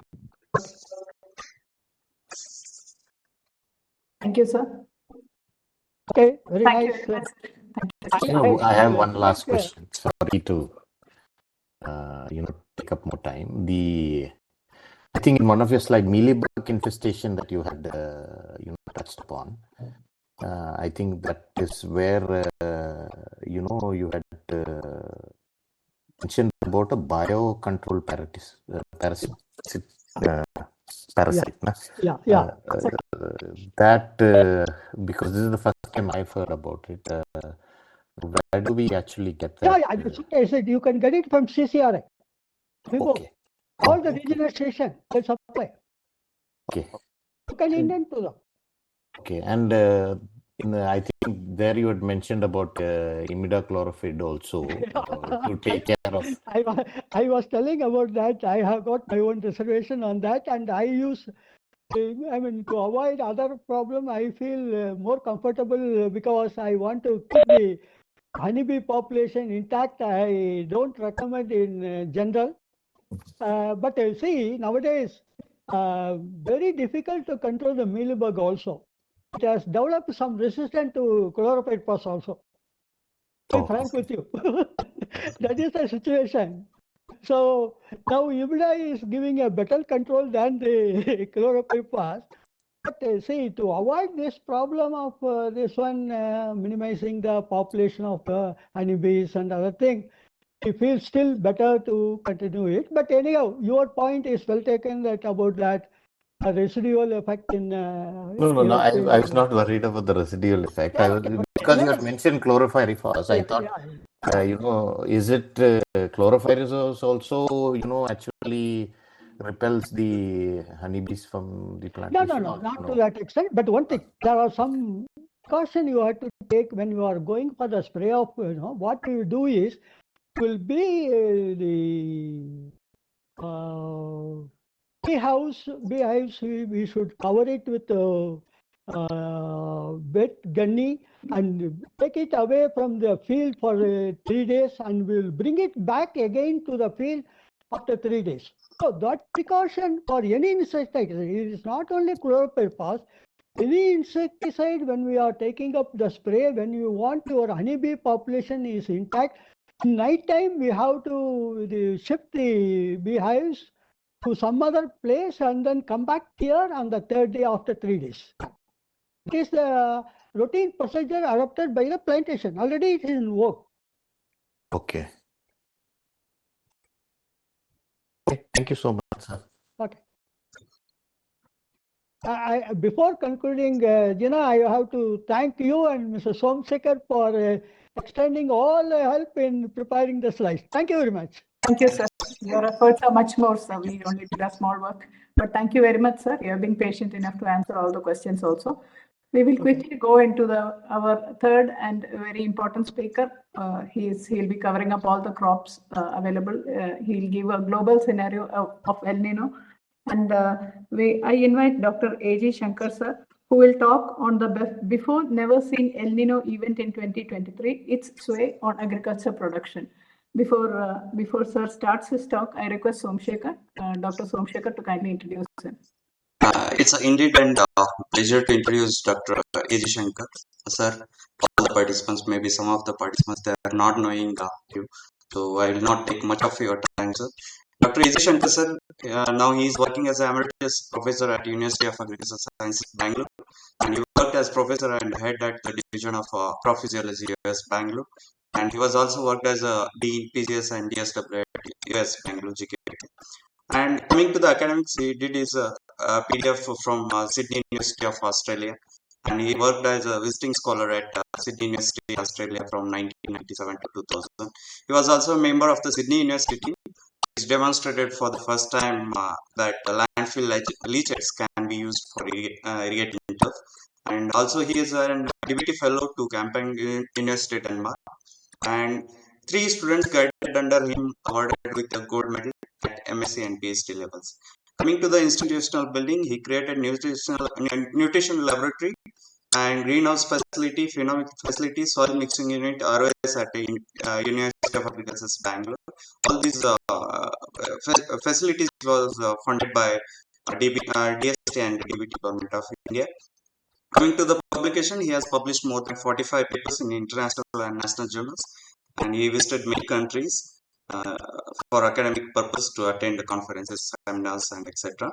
And coming to achievements, he was a member of team which released 4 technologies to improve the productivity of sunflower, and he was also worked as a co-PI in releasing 1 cowpea variety, and he was a PI for the 5th level FIST level 1st and phase 1, and he was also coordinator of the FIST level 2 project funded by DST.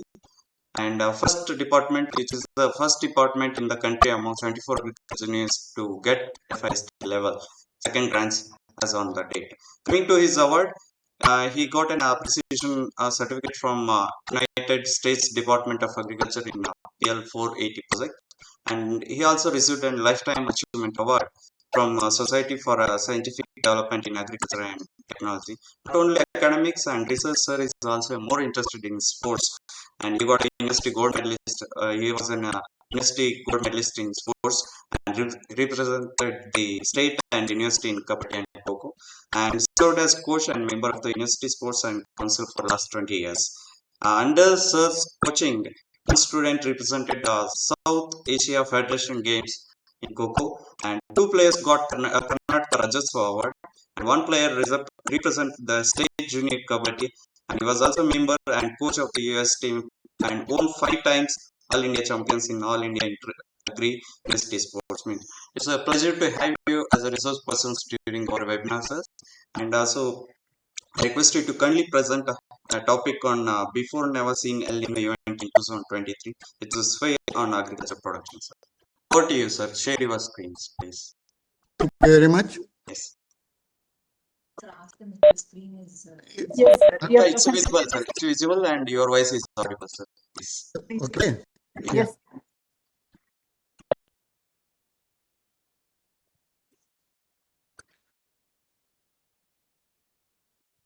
So, It's audible, sir. You're audible, sir. sorry for the delay. And I hope many will not break for lunch right now. Just bear with me for another 45-50 minutes. I'll finish it in quick way. This topic I have chosen is actually a little bit proposed by Jena, the sense that some other speaker is already speaking on El Nino and La Nina.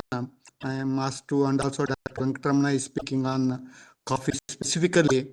I was asked to give a talk on in general. So I will go with a little bit introduction, and then I would like to touch upon two topics which usually being ignored by many scientists globally, not only in India.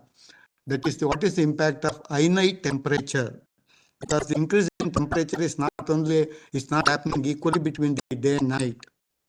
So this high-night temperature increase is more than the day-night temperature. What is its impact on productivity?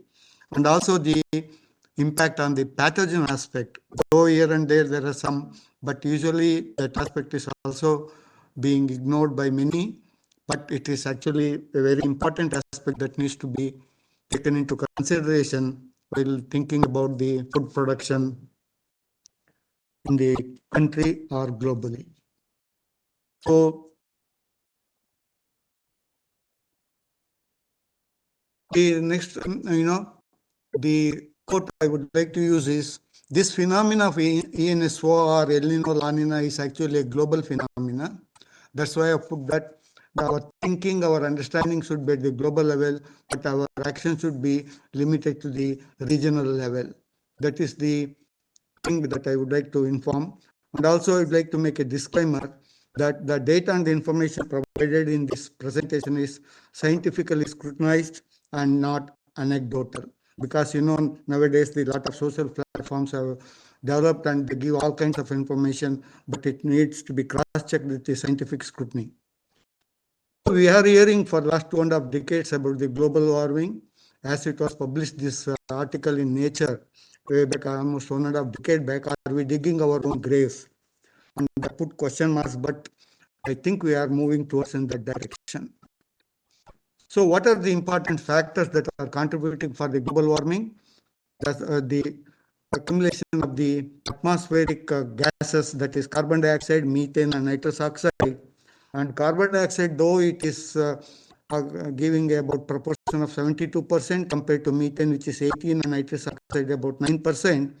But the methane and nitrous oxide actually 300 times more powerful in absorbing the heat than the carbon dioxide, and methane is 20 times more powerful than the carbon dioxide.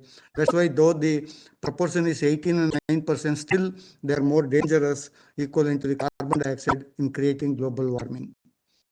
And it's also being ignored by the political setup, because always the world looks at the big brother US, and this, especially during the Trump period, this was actually, he blamed the scientists, saying that for the sake of getting money for the research, they are creating this climate change. It is not real. But later, by the end of his period, he realized it is true, and then the people started moving in the right direction. And there are many, many events which you can see even today, yesterday, the fires, forest fires, flood, and all kinds of things. Even in India, what happened in Himachal Pradesh and Uttarakhand, we have all known. So these kind of extremities are because of the global climate change. Coming to the climate change performance index, in 2015, India was in the 31st position, but I'm very happy to say now that we are 105th position, but 9th in the overall world performance. After the Denmark, Sweden, and Chile, we are coming up to that, and it's a good news as far as India is concerned in terms of mitigating the release or the emission of the greenhouse gases. So the major thing was when the first UN climate meeting was held, the question was about $100 billion is required and that should be contributed by the rich countries, but that did not happen. All the countries, the developing countries, they suffered a lot because of that. They could not take up the work properly, and still we have not realized the achievable target. And we know on the record, the last 20 years are warmer on the record in the last 22 years. That means to say, for the last 2 decades, we are coming out of the pre-industrial era of temperature, and the worldwide, the temperature is increasing. Because of that, there are many issues that are happening.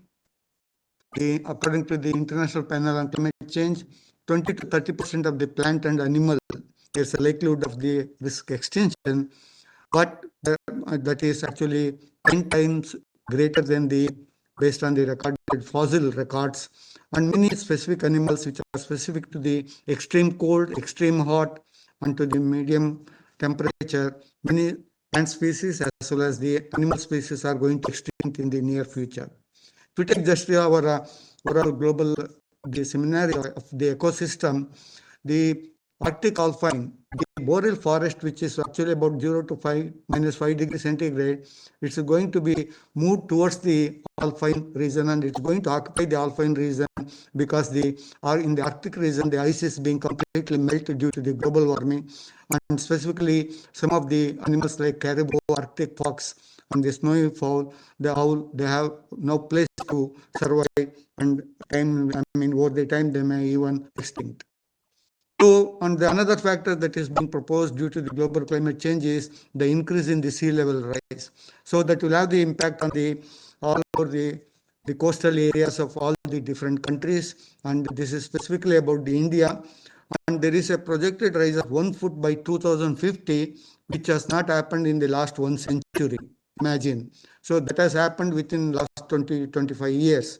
And now it is projected to be 1.3 to 1.6 meters by 2100. And you can imagine more than 30% of the coastal area cities are going to be merged if the temperature is not being mitigated. So even on the fisheries, because all the fisheries, the different species, they require different temperature and they thrive in the different temperature.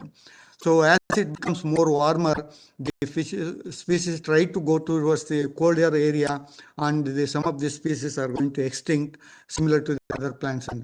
And to give you another classic example, which is actually a very good a good business making aspect of the Himalayan Viagra, which is actually basically a fungus that is giving a lot of business, and it is 2 times or 5 times costlier than the gold, and it per kg it costs you so many $140,000 per kg in Beijing, and in China they use it for many of the medical purposes, and that seems to be extinct if the temperature is going to increase in this way. And coming back to our agriculture, if you take the top 10 agriculture crops, only sorghum and the corn are the 2 C4 plants. The rest are all C3 plants. So our assumption as a scientist, and we actually went around we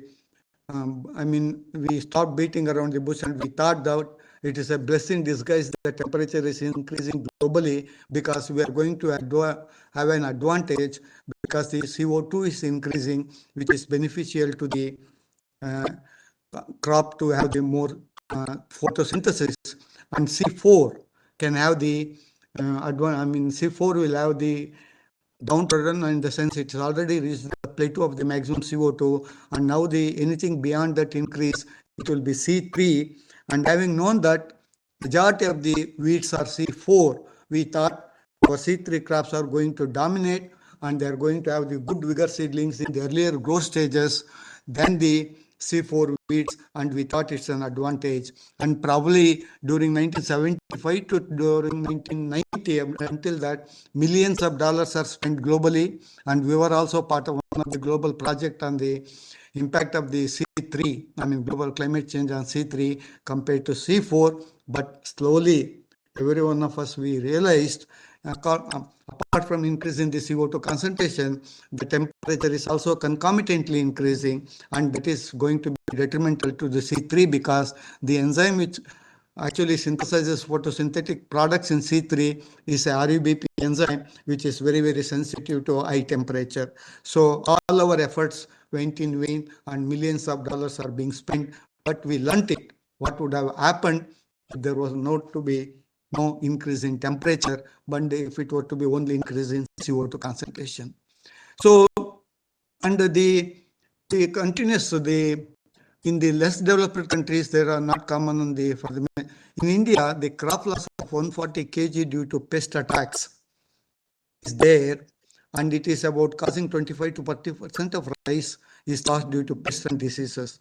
Why I am bringing this about this is because the finite temperature loss caused lost in the situation, and also by the pest and diseases are much more than what we are worrying, thinking about getting into new varieties. It is like, a bird in the hand is worse than two in the bush. New varieties is not that easy through the existing technologies, but we need to go for the molecular technologies, for which there is some restriction in India. So under that, in case we try to mitigate the impact of the pest and diseases, and if we try to give the better source of water, we can minimize those losses. But yet, the considerable progress made during the last 2 decades to reduce the hunger globally, but still 800 million people are undernourished, 16 million children are stunted, and 500 million people are obese. That is the other part of the Western and US culture. And 2 billion people lack the essential micronutrients zinc and iron. These 2 elements are very, very interesting elements, and they are in deficient conditions both for the plants and also for the human health. And this iron is sufficient in the soil, but it is not being taken up because it's not available in the available form, whereas zinc, as such, is globally, it is in deficit conditions in the soils. So this entire data suggests that there's a need for us to improve the food production, not only in terms of quantity and also the quality by 2050. And what is the food security? That is, all people all the time should have the access to the food, safe and nutritious food, and they should get their preference of food. So availability of the food, accessibility, and utilization of the proper utilization and maintenance, stability of these 3 factors are going to make any country or the globe more secure in terms of food. Okay, so we should think about the quality also, not just good enough to produce the enough food there. And we know that 70% of the very poor live in the rural areas. They are completely or partly they are dependent on the agriculture.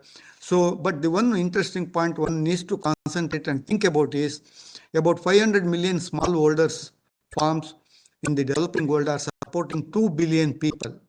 That is 1/3 of the world population, especially in the Asia and Sub-Saharan Africa. 80% of the food consumed by that 2 billion people is being coming through the non-irrigated areas. So unfortunately, when we are on the one hand, we are trying to sustain the productivity or increase the product because of the increase in the population, this climate change is coming in the way and it is threatening to reverse the progress made so far. So the International Panel on Climatic Change, IPCC, has listed 4 risks. Loss of rural livelihoods because of the change in temperature, and loss of marine and coastal ecosystem, terrestrial and inland water ecosystem, and food insecurity and breakdown of the food system. So as I told you, the two important aspects regarding the productivity, agriculture productivity, is depending on the increase in the night temperature and also the incidence of pests and diseases, which are not actually being considered as important factors by many speakers and many scientists. But I will give you the information and data to suggest that those two are need to be concentrated. So there is an increase in the intensity of night temperature. Globally, they are predicting it will go up to 5.8 degrees centigrade if the situation continues. Okay, and in fact, there is data from the Philippines which suggests that there was a 1.13 degrees centigrade increase in the night temperature over a period of 25 years. So, what is the consequence of high night temperature increase more than the day temperature is? It is going to decrease the photosynthetic function, sugar and starch content, because there will be an increased respiration rate during the night time. When the respiration rate becomes more than the normal, there will be a lot of sugars and starch are going to be utilized and metabolized, and then the structural synthesis will be very less, and it can suppress the floral bud development, and also it can cause the male sterility and pollen viability, and the antioxidant level can come down to the level of the oxidant levels, and there will be a cell damage.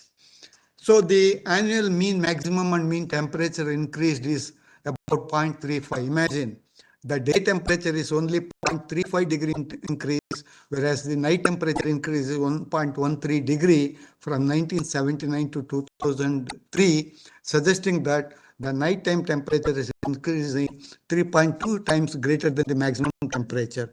But we always look into the average temperature, and that average temperature is higher because of the more of the night temperature. The average between the day and night will come down because of this. Okay, so for this increase in the night temperature, biomass production approximately reduces 10% for each 1 degree in case of minimum night temperature increase, whereas the rice yield decreases by 7% for each 1 degree rise in minimum temperature in the night. So almost all the literature surveys suggest that the increased night temperature from 21 to 29 degrees centigrade, because 21 is almost normal nowadays in many countries, the biomass production may totally collapse by 20%. So rice especially very sensitive to the increase in the night temperature, and then the cost of maintenance of the respiration, because protein turnover and ion fluxes will take away the lot of energy, and there will be nothing much be left for structural synthesis and the yield. So other mechanisms that could be decreased due to the high night temperature is tillering number can alter, leaf area expansion can be reduced, stem elongation, internode length can be reduced, and grain filling is also very, very sensitive to the night temperature. So this high night temperature has the impact on the crop morphology. In fact, the number of leaves per plant and the leaf area is going to be increased, but the plant height is not decreased. And when you come to the total chlorophyll content, there is going to be a decrease in the chlorophyll content and also the leaf nitrogen content. Okay, and the respiration rate increases. Relative injury is also going to increase because of the less of antioxidant levels.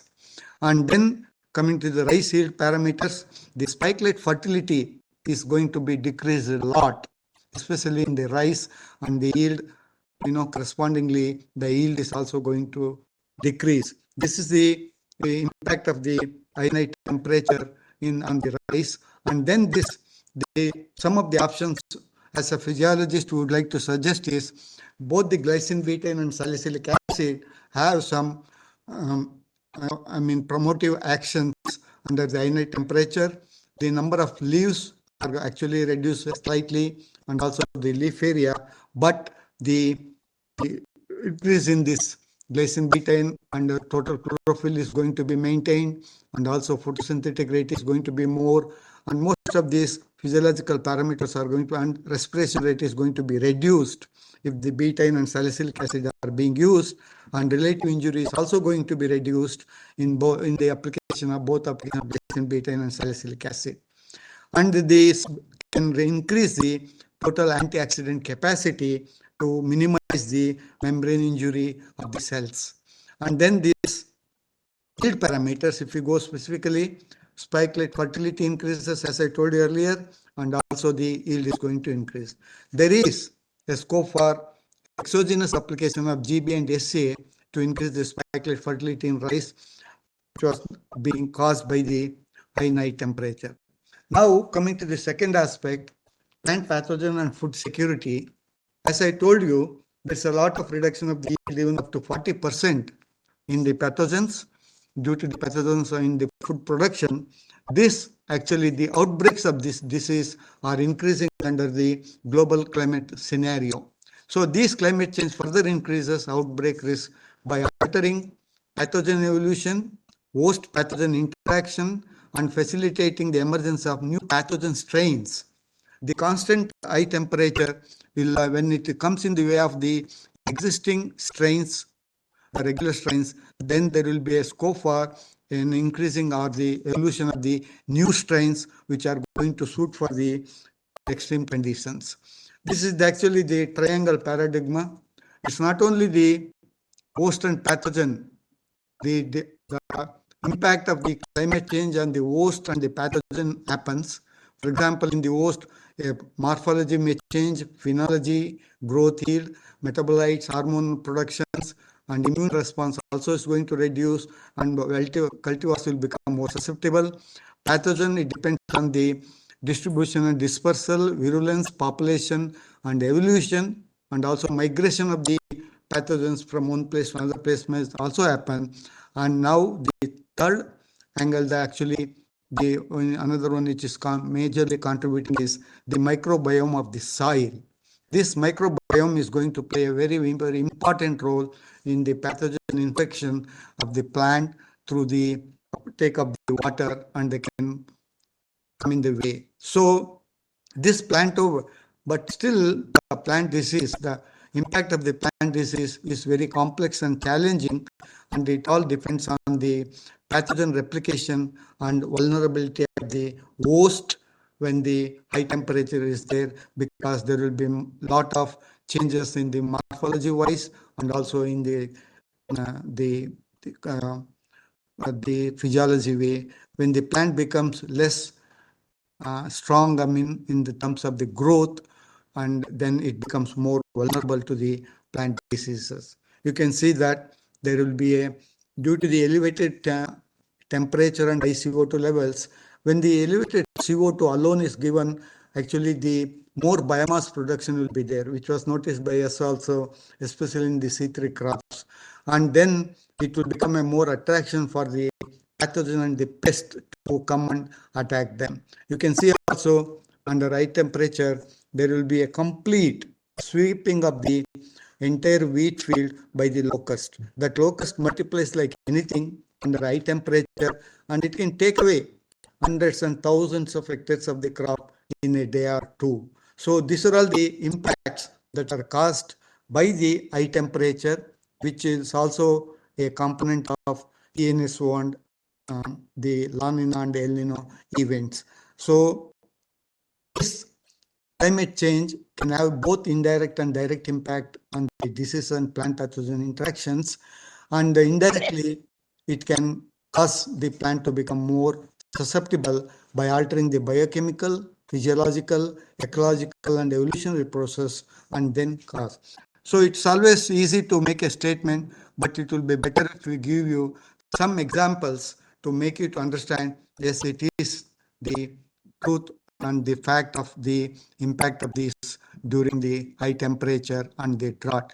For example, you take the prolonged drought, the susceptibility of the plant to infection by the pathogen, it becomes more. To take an example, dieback disease, that will be a genus caused by Phytophthora, is going to increase enormously, and the plants are going to die. The direct effect of the climate change are depending on the pathogen, host identity, and also properties of the biomass. There is an increasing evidence suggesting that climate change has a direct impact on pathogen virulence and disease development. Pathology virulence means most of these fungus and the bacteria that are causing the diseases are actually not being, only they do not depend on the temperature, and under high temperature, many are getting the benefit in terms of their multiplication, and also their virulence is going to be increased. For example, the latency period of the coffee leaf rust pathogen Emilia vestrexa in Central America, actually when it is decreased diurnal temperature, it decreases the latency period and the population. But when the warming temperature happens, it shortens the pathogen's incubation period, resulting in increased abundance of the pathogen over a growing period. Suddenly, there will be an outburst of the multiplication, and the population of the pathogen increases, so then they will spoil the entire crop. For another case study is high temperature along with high humidity. See different components: high temperature with high humidity, high temperature with drought. These are the different and high temperature, high humidity, and then drought means then there will be a very, very difficult situation. And you can see this severity of the potato blight pathogen is going to be increased under high temperature and high humidity.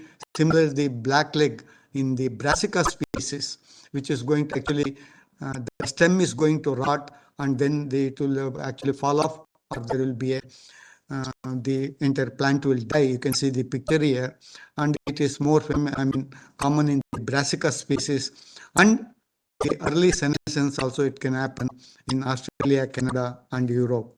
And it also, you know that I told you already, in the Arctic region, the snow is melting. That's why the sea level rise is anticipated, and it has already been proven. So this early snow melt can actually increase the snow blight infection in the pine trees. You know, the pine trees are known to grow in the cold temperature, and it can increase the higher snow blight in this case. In the another case, where is there's an increase in the abundance of many soil-borne plant pathogens under high temperature. Okay, so this warming temperature not only increases the abundance and multiply them in a quicker manner, but it also can create or develop a new strains of pathogens which are going to suit for the next predicted high temperature situations or high drought situations. So to give you an example, the fusarium head weight of wheat is likely to increase due to the shift from at present the blight of wheat is caused by the fusarium calmosum, but it is not going to survive under a very warm and humid conditions. So there is actually aggressive and temperature tolerant novel strain has been developed already by name fusarium graminearum. Both those and they're actually the subspecies that prefer the warm and humid conditions. So what I mean to say is, if one strain that will not survive on a particular high temperature situation, there is a very possibility of the development of the new strain, the similar thing that happened during the COVID. Okay, so we trust in USA, Australia, Europe outbreaks caused by more aggressive and temperature tolerant strain of Vaccinia. So higher temperature can cause a lot of it. You can see on the leaf how they are infected the population of those Vaccinia species. On the other hand, there can be even a local extinction. Local extinction means a disease that is there in coffee. Because of this high temperature, if it is not can survive, it can migrate to some other area. But that area will become free of that particular pathogen. That's why we call it as a local extinction. And there are some pathogens that are very little impacted. They will not be having any problem with the increase in temperature. Maybe their activity, their virulence may reduce a little bit, but they will not be affected to a greater extent like other ones which I discussed earlier. For example, Phytophthora infestans. So still we are not very sure about why plants are more susceptible to pathogens at high temperature, but some indications are it will suppress the plant immunity and increases the pathogen infection. Some of the ways how it can reduce the plant immunity at high temperature is the production of the salicylic acid, a hormone critical to plant defense, is being suppressed at high temperature. And also jasminic acid, rice blast disease, the rice will become susceptible to the rice blast disease if the jasminic acid biosynthesis is going to perfect under. But on the other hand, the ABA, which as a physiologist we always say, a plant which can produce more ABA can provide the stress tolerance, but at the same time, it can cause the rice the susceptibility increase for the bacteria blight disease. Okay, so and apart from the high temperature and relative humidity and soil moisture is the another combination about the spores and other things which are going to be present in the soil and which are going to become the pathogens and when the situation is favorable. So, for example, for most of the fungus diseases, they require high humidity because their spore germination requires high temperature and also virulence of the pathogen will be affected. It promotes the virulence and spore germination affected. For example, the Sclerosia lectorum in lettuce, which causes the stem rot, is high under increased humidity, and also the graminearium, which can spoil the quality of the food grain, and diseases of all kinds of rots in different crops and caused by different fungus species. This is the interesting point you should know. The rot is being caused in different crops by different fungus, but are all affected by the warm temperature, and that is going to be a very bad scenario if the high temperature prevails for a longer time. And also, the severity of these pathogens will increase in length and frequency apart from the humidity if there is a drought. Okay, so there are many examples I can give you like that. And drought also can result, not only the high temperature, drought also can result in the emergence of the new pathogens, which is not good for the agricultural productivity. Okay, so now finite temperature and the pathogens and diseases, the insect and pathogens impact. So by and large, all are going to be increased under a given climate change scenario because the high temperature is going to prevail. So the another problem is many of the currently suitable area of the major crops grown globally are going to become unsuitable by the mid-century as by 2050 as per the IPCC estimation. And so what is interviewing? Hello, Gina? No, sir. No, sir. Please go ahead. No, sir, please continue, sir. Climate change is the world where poor people more harder because 70% of the population lives in the rural area, and we are also there is a projection that the global population could be 10 billion by 2050. So hence there is a need for increasing the food by 10,094 million tons by 2030 in another 7 years and 14,886 million by 2050. You see, on one hand, population is increasing. On the other hand, the land for agriculture is being diminishing. The third point is high temperature, El Nino, La Nina event, and they are going to also play a role. So how the agriculture production can be sustained is a big question mark, and it's a challenge to the global scientists in the field of agriculture to mitigate or find the solution to feed the people. Okay, so in fact, in 2020, 1 in every 3 people did not have enough food in their area.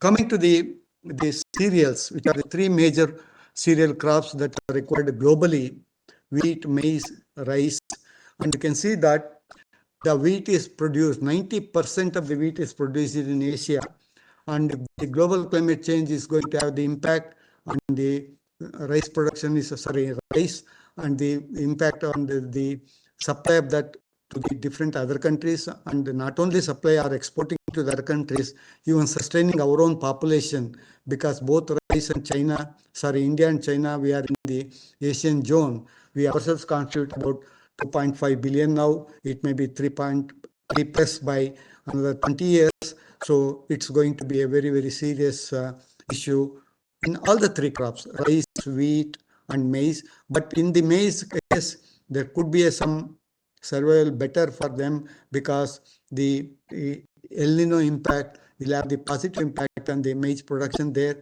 But in the case of the wheat, the same scenario, the America's contribution is only about 17%, whereas again, the 43.7. So if the global climate change impact is going to be more on Asian countries, then the rice and wheat production is going to be impacted to a greater extent. So coming to the latitude also has a role in accepting this global climate change, in that it is negative, consistently negative in low latitudes, but in the high latitudes, it could be either positive or negative, the impact is. But you know that different regions may face different levels of severity of climate change impact on crop yield. You can see now, not only our own country, if you just take within Karnataka, if you take one particular monsoon season, some areas are going to be declared as a drought prone, and some areas are going to be declared as flooded, and some areas not much impact. So that is the kind of the variation even within the small regional area can happen, though we call this issue as a global phenomena, and we need to address it according to our regional requirement. So one of the studies says that there could be a 17% decrease of the wheat and rice by 2050. Okay, and this is the major picture about it. The major driver is the climate change. The pressure is there will be a rise in temperature, change in precipitation, both in terms of intensity and the duration, distribution, reduced water availability, frequent extreme weathers, drought and flood. So this leads to all kinds of the problems, both in terms of good amount of water available, fresh water and all that. So finally, it leads to the food insecurity. And what is required, what are the responses is, there is a need to go for climate change projections with high precision. As I asked Dr. Gowda, we need more of the weather data to be more precise, because you know the last 5 days or 6 days, IMD is forecasting for the next 5 days there will be heavy rain in the entire Karnataka, and sometimes they will say in the following 7 taluks or 7 districts, and next day there won't be rain at all. So that kind of a projection will be very difficult for the farming community to manage their operations. So there is a need for a farm management, and also the technology advancement in the technology to face such situations, whether it's extreme drought or extreme flood, is also required for the farmers. So advanced irrigation techniques also required to be developed. So the climate change affects agriculture in different ways. For example, annual rain, and it is going to be affecting both abiotic and abiotic stresses almost equally, actually. So, but generally, people always worried about the abiotic stresses. They do not give much importance to the biotic stresses. But the global climate change can change the annual rainfall, temperature, heat waves, modifications in weed, pest, microbes, and ozone level, and also fluctuations in the sea level. So this agriculture is considered as the most endangered activity, because the increase in the CO2, we thought that I told you earlier, but at the same time, the deforestation leads back to the emission of the CO2, and it is going to be increased. So now that is the global scenario. Coming to the Asia, it is the most populous subcontinent, comprising about 4.5 billion. It is about 60% of the world global population, and it is projected to reach up to 5.2 billion by 2050. So it's a very challenging to meet the food demand and make the food ensure the food security. So there is a need for us to diversify the activities of the small and poor farmers, and also the increasing urbanization. For example, you take Bangalore alone, from the center point of the Bangalore was actually about 6-7 kilometers in 1975 when we came to Bangalore, but now it has gone up to 40 kilometers in all directions. So imagine from 7.5 to 10 kilometers to 40 kilometers, how much agricultural land that we have lost due to the road infrastructure and also due to the urbanization. So that is the another thing that is actually coming in the way of sustaining the agriculture productivity. In fact, everybody knows that they need food, but nobody is giving importance. Not much policies, not much resources are being provided to the agriculture field by the governments to sustain the agriculture activity. Okay, so this greenhouse emissions, it changes actually. China is the the biggest producers of this, and also many of the countries. We have different countries, highest to the lowest, like Denmark and other countries, Greek, they all have actually highest ranking with less minimum emissions. But this is the overall scenario from maximum to minimum. Even US contribute the maximum. That is the reason why US did not sign the Kyoto Protocol, because they're emitting a lot of carbon dioxide and they didn't know how to have the alternative energy immediately. That's why they did not sign it. That's why it got postponed. And even up to the Paris Agreement, there were not much progress being made. Beyond the Paris Agreement, the people are moving in that direction. So coming to the Asia, most the other impacts are as similar as to the global scenario, but except that there will be some impact of the regional level. So the temperature is projected to increase by 2.8 maximum, and in the night temperature about 2.2 degree. And different crop models actually the people use globally, and there will be a slight, if you read one model, the percent reduction in the rice or wheat production could be different compared to the another model.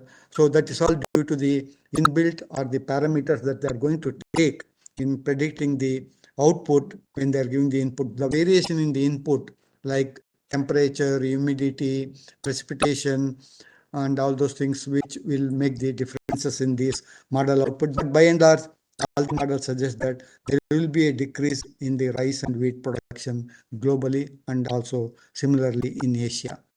So we are looking at these developing countries are, we actually, India and other most of the Asian countries and Africa, we are more vulnerable to the sensitive to the climate variability, because the farmers still depending on the implementing of the old technologies. We are not in a position, even though we give the technology is being developed by the scientists and we recommend that, but for them the resources they're lacking. The government is not in a position to provide enough resources for them to implement the technology. That is the drawback in the developing and Asian countries that is causing a lot of problem. Whereas the developed countries, they have the implementation of the modern technology, so they will try to thrive out of this climate change impact. And also in Asia, we need to have the crop management like depending, unless this projected the information provided by the IMD improves, it's very difficult. Otherwise, changing of the sowing date and density of the planting and application of the nitrogen and irrigation schedule, all this can be planned if the projection by the IMD is going to be improved in future. Okay, so this climate variability no doubt has the important detrimental to the rice production, and this seed germination will be reduced, poor establishment and seedling vigor are going to be very poor if there is high temperature and a longer period of water shortage when you sow the seeds into the plant. That's what exactly has happened in southern Karnataka this time. Anticipating the good rain, even as per the projected IMD reports, people took up the sowing when the first rain came in the month of August beginning, July end. Then for almost for 3 to 4 weeks there was no rain. In fact, many farmers, they have actually flown back the whatever the little bit that is being grown. So that is the situation if there is no proper information from the IMD department. So it also at the later growth stages, it can reduce the panicle and spikelet initiation, and also it is more the reproductive stages of the crops are more sensitive to the high temperature impact than the vegetative phases. So, okay, and then one of the model for Asia has projected the rice will decrease by approximately 45% by year 2080. Imagine the situation. On one hand, population is increasing. On the other hand, this climate is impacting the yield. So where are the people are going to fill their tummy and how they are going to sow. So this climate impact not only on agriculture means the livestock, the veterinary aspect is also very important. The livestock population is also going to suffer a lot because they are directly exposed to the sun during the entire day when they go for grazing, and that also increases the higher disease infestation, and in turn there will be a reduction of the milk production, and that milk not only in the quantity, in the quality also, because the forage that is being grown in the poor soil will have the less nitrogen and less vitamins and minerals in that. So coming to the India. So I've used the term spoiled southwest monsoon. I think all of you will agree we are already facing the spoiled southwest monsoon unless we are going to cope up with the more rain in the days to come in September, October month. Otherwise, it is definitely a spoiled southwest monsoon. That's why I've used the word the never seen before, never seen 2023 El Nino impact. Okay. So this could hurt the Indian GDP. Luckily, we are now in the 5th place. We may slip down if things goes wrong. Okay. And we have only about 40% of the land in agriculture situation. So still 60% is under rainfed, and we need to emphasize more on how to sustain the production in the rainfed agriculture. Okay. Otherwise, we may have to import the food, and also food inflation also may increase. It is estimated that about 5% deficit in rainfall due to the El Nino factor can cause a drop in 1.75% of GDP, say 2%. So 5% deficit, imagine, okay? And for every percent deficit in average rainfall, GDP will fall by 0.35%.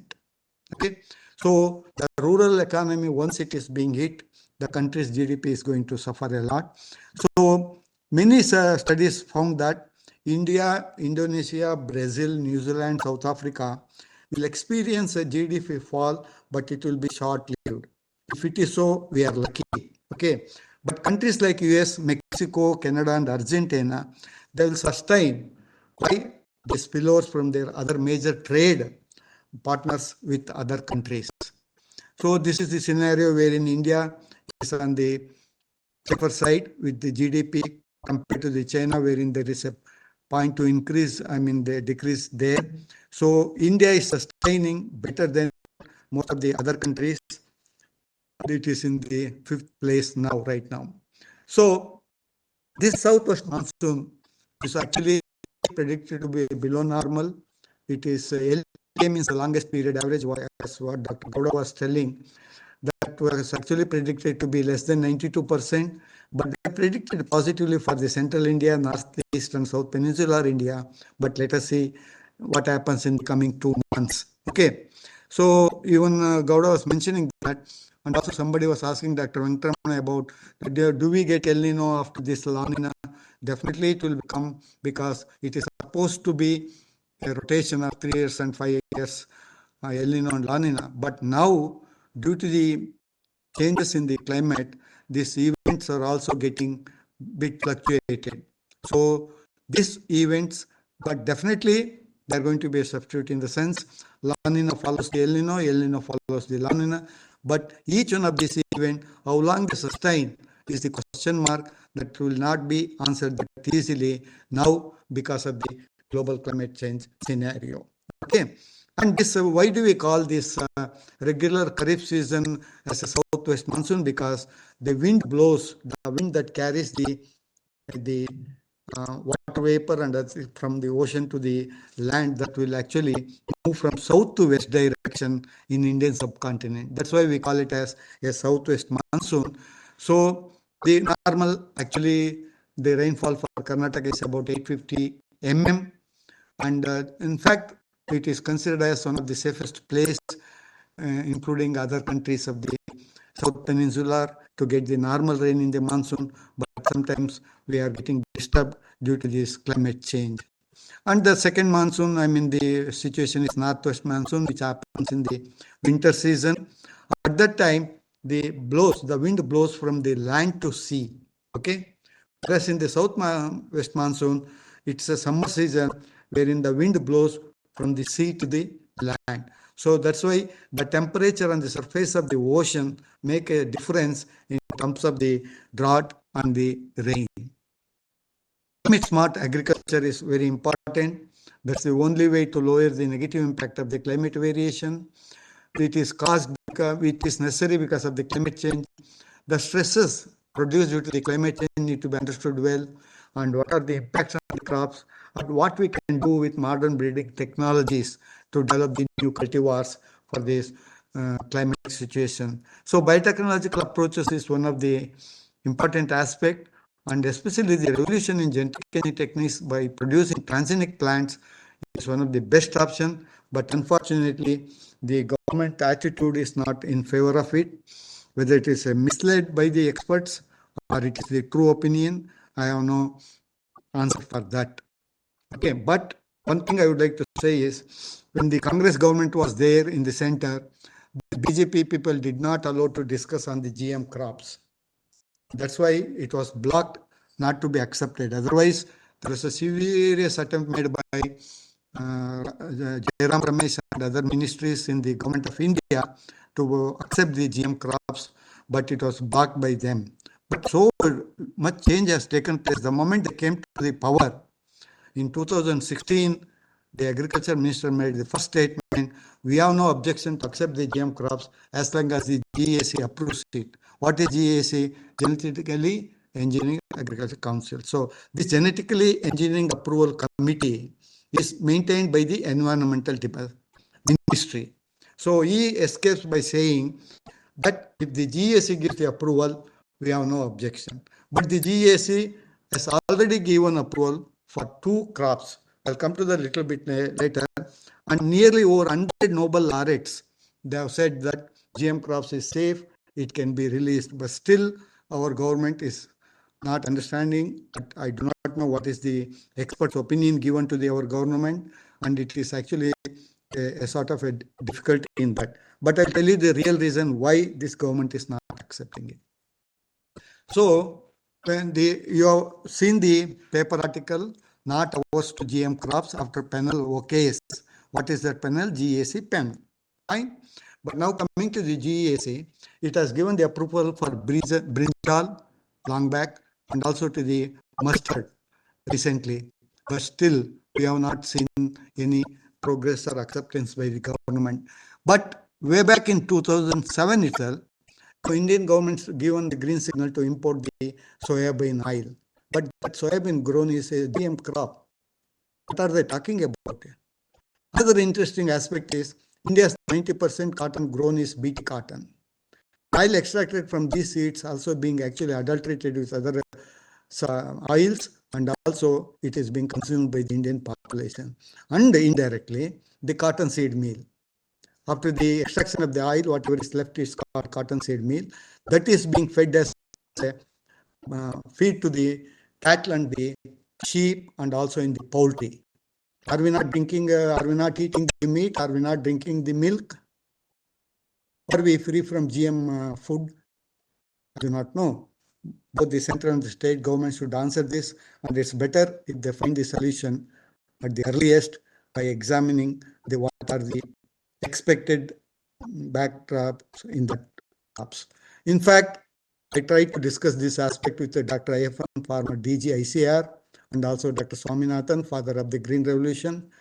But they were all saying, some of the expert committee has not accepted. We are trying our best to convince the government, and we are trying to move in that direction. But still, they are also not being that forthcoming. But I had an opportunity to talk to Venkat Ramakrishnan, a Nobel laureate, who is actually Indian origin but grown up in England and US. And he said, it is because of the Europeans we are not in a position to accept this. That's what the reason. So, any question? No, sir. Please continue, sir. So, when I asked him why European, because he's familiar with both Europe and the US, when I asked him why Europe is against this, he said, whatever I'm going to say, you should not discuss with anybody, but now I'm ready to share it because it's already 4 or 5 years back. He told me, he said that Europe is against GM because they are not up to the technology. None of them, the companies are ready to produce the GM crops at that time. So, in fact, I visited Denmark, Germany, and also France. In most of the labs, millions of dollars are being spent on the work of biotechnology. So because of the Europe is not accepting, our India is not accepting. That is the logic behind this. Okay. So some of the adaptive, the people have started telling more the plants we grow, the carbon dioxide sequestration will happen and the temperature will not increase. But when the limits of forestation is, there can be diseases spread, fires can happen, drought can lead to that. But the carbon sequestration also has a plateau beyond 60 years. They cannot have the capturing capacity, sequestration capacity. So the deforestation is another problem that needs to be managed. But now one technology has come out naming that biochar. What they say is in the plant or in any other source as a sequestration, carbon sinks ocean, for example, that's all being actually returned back to the atmosphere. But if we burn this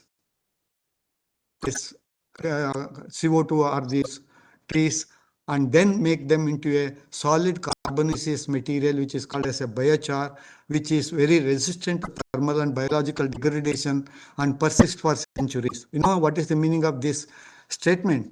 In case of the trees also, we'll cut after some years.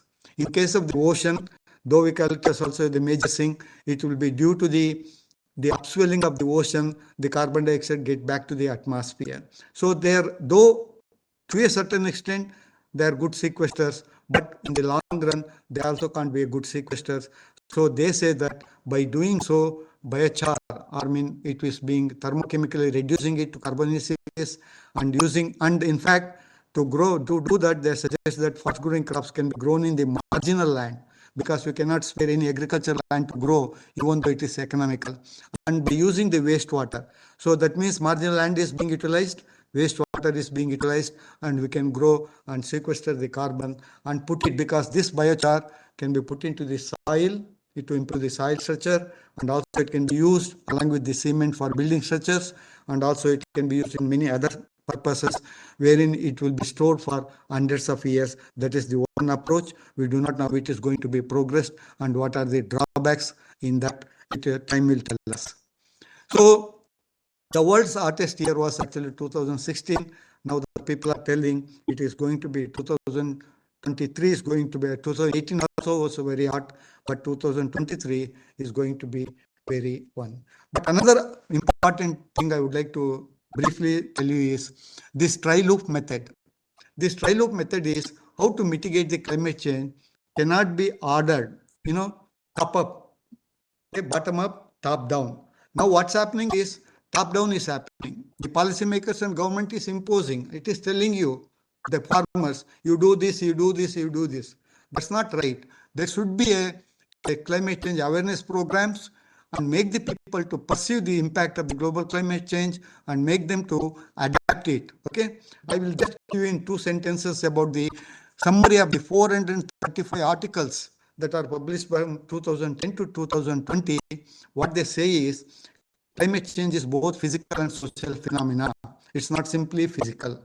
Okay, without addressing the social phenomena, mitigation will not be successful. That means we need to take the opinion of the farmers at the bottom. Okay, local experience, personal experience, local knowledge with social may reduce the agriculture system's vulnerability. Okay, so in fact, the famous slogan is seeing is believing. But I am trying to say today, seeing is not believing for many farmers because they think that it's a year-to-year activity. Last year ಮಳೆ ಇರಲಿಲ್ಲ, ಈ ಸಾರಿ ಮಳೆ ಆಗಿದೆ. Next year ಮಳೆ ಇರಲ್ಲ, ಇನ್ನೊಂದು ವರ್ಷ ಮಳೆ ಆಗುತ್ತೆ. They take it as a sort of a common routine, and they do not care much. So that's why awareness, creating awareness to the farmers. Then what you are thinking of the normal events or the normal years is different from nowadays. For the last 1.5 decade, this is happening for this reason. You are also a contributor for the emission of the greenhouse gases. You should do this, you should not do this. When you don't want to, when we say you don't do this, what is the alternative you need? And we should provide the resources to those farmers.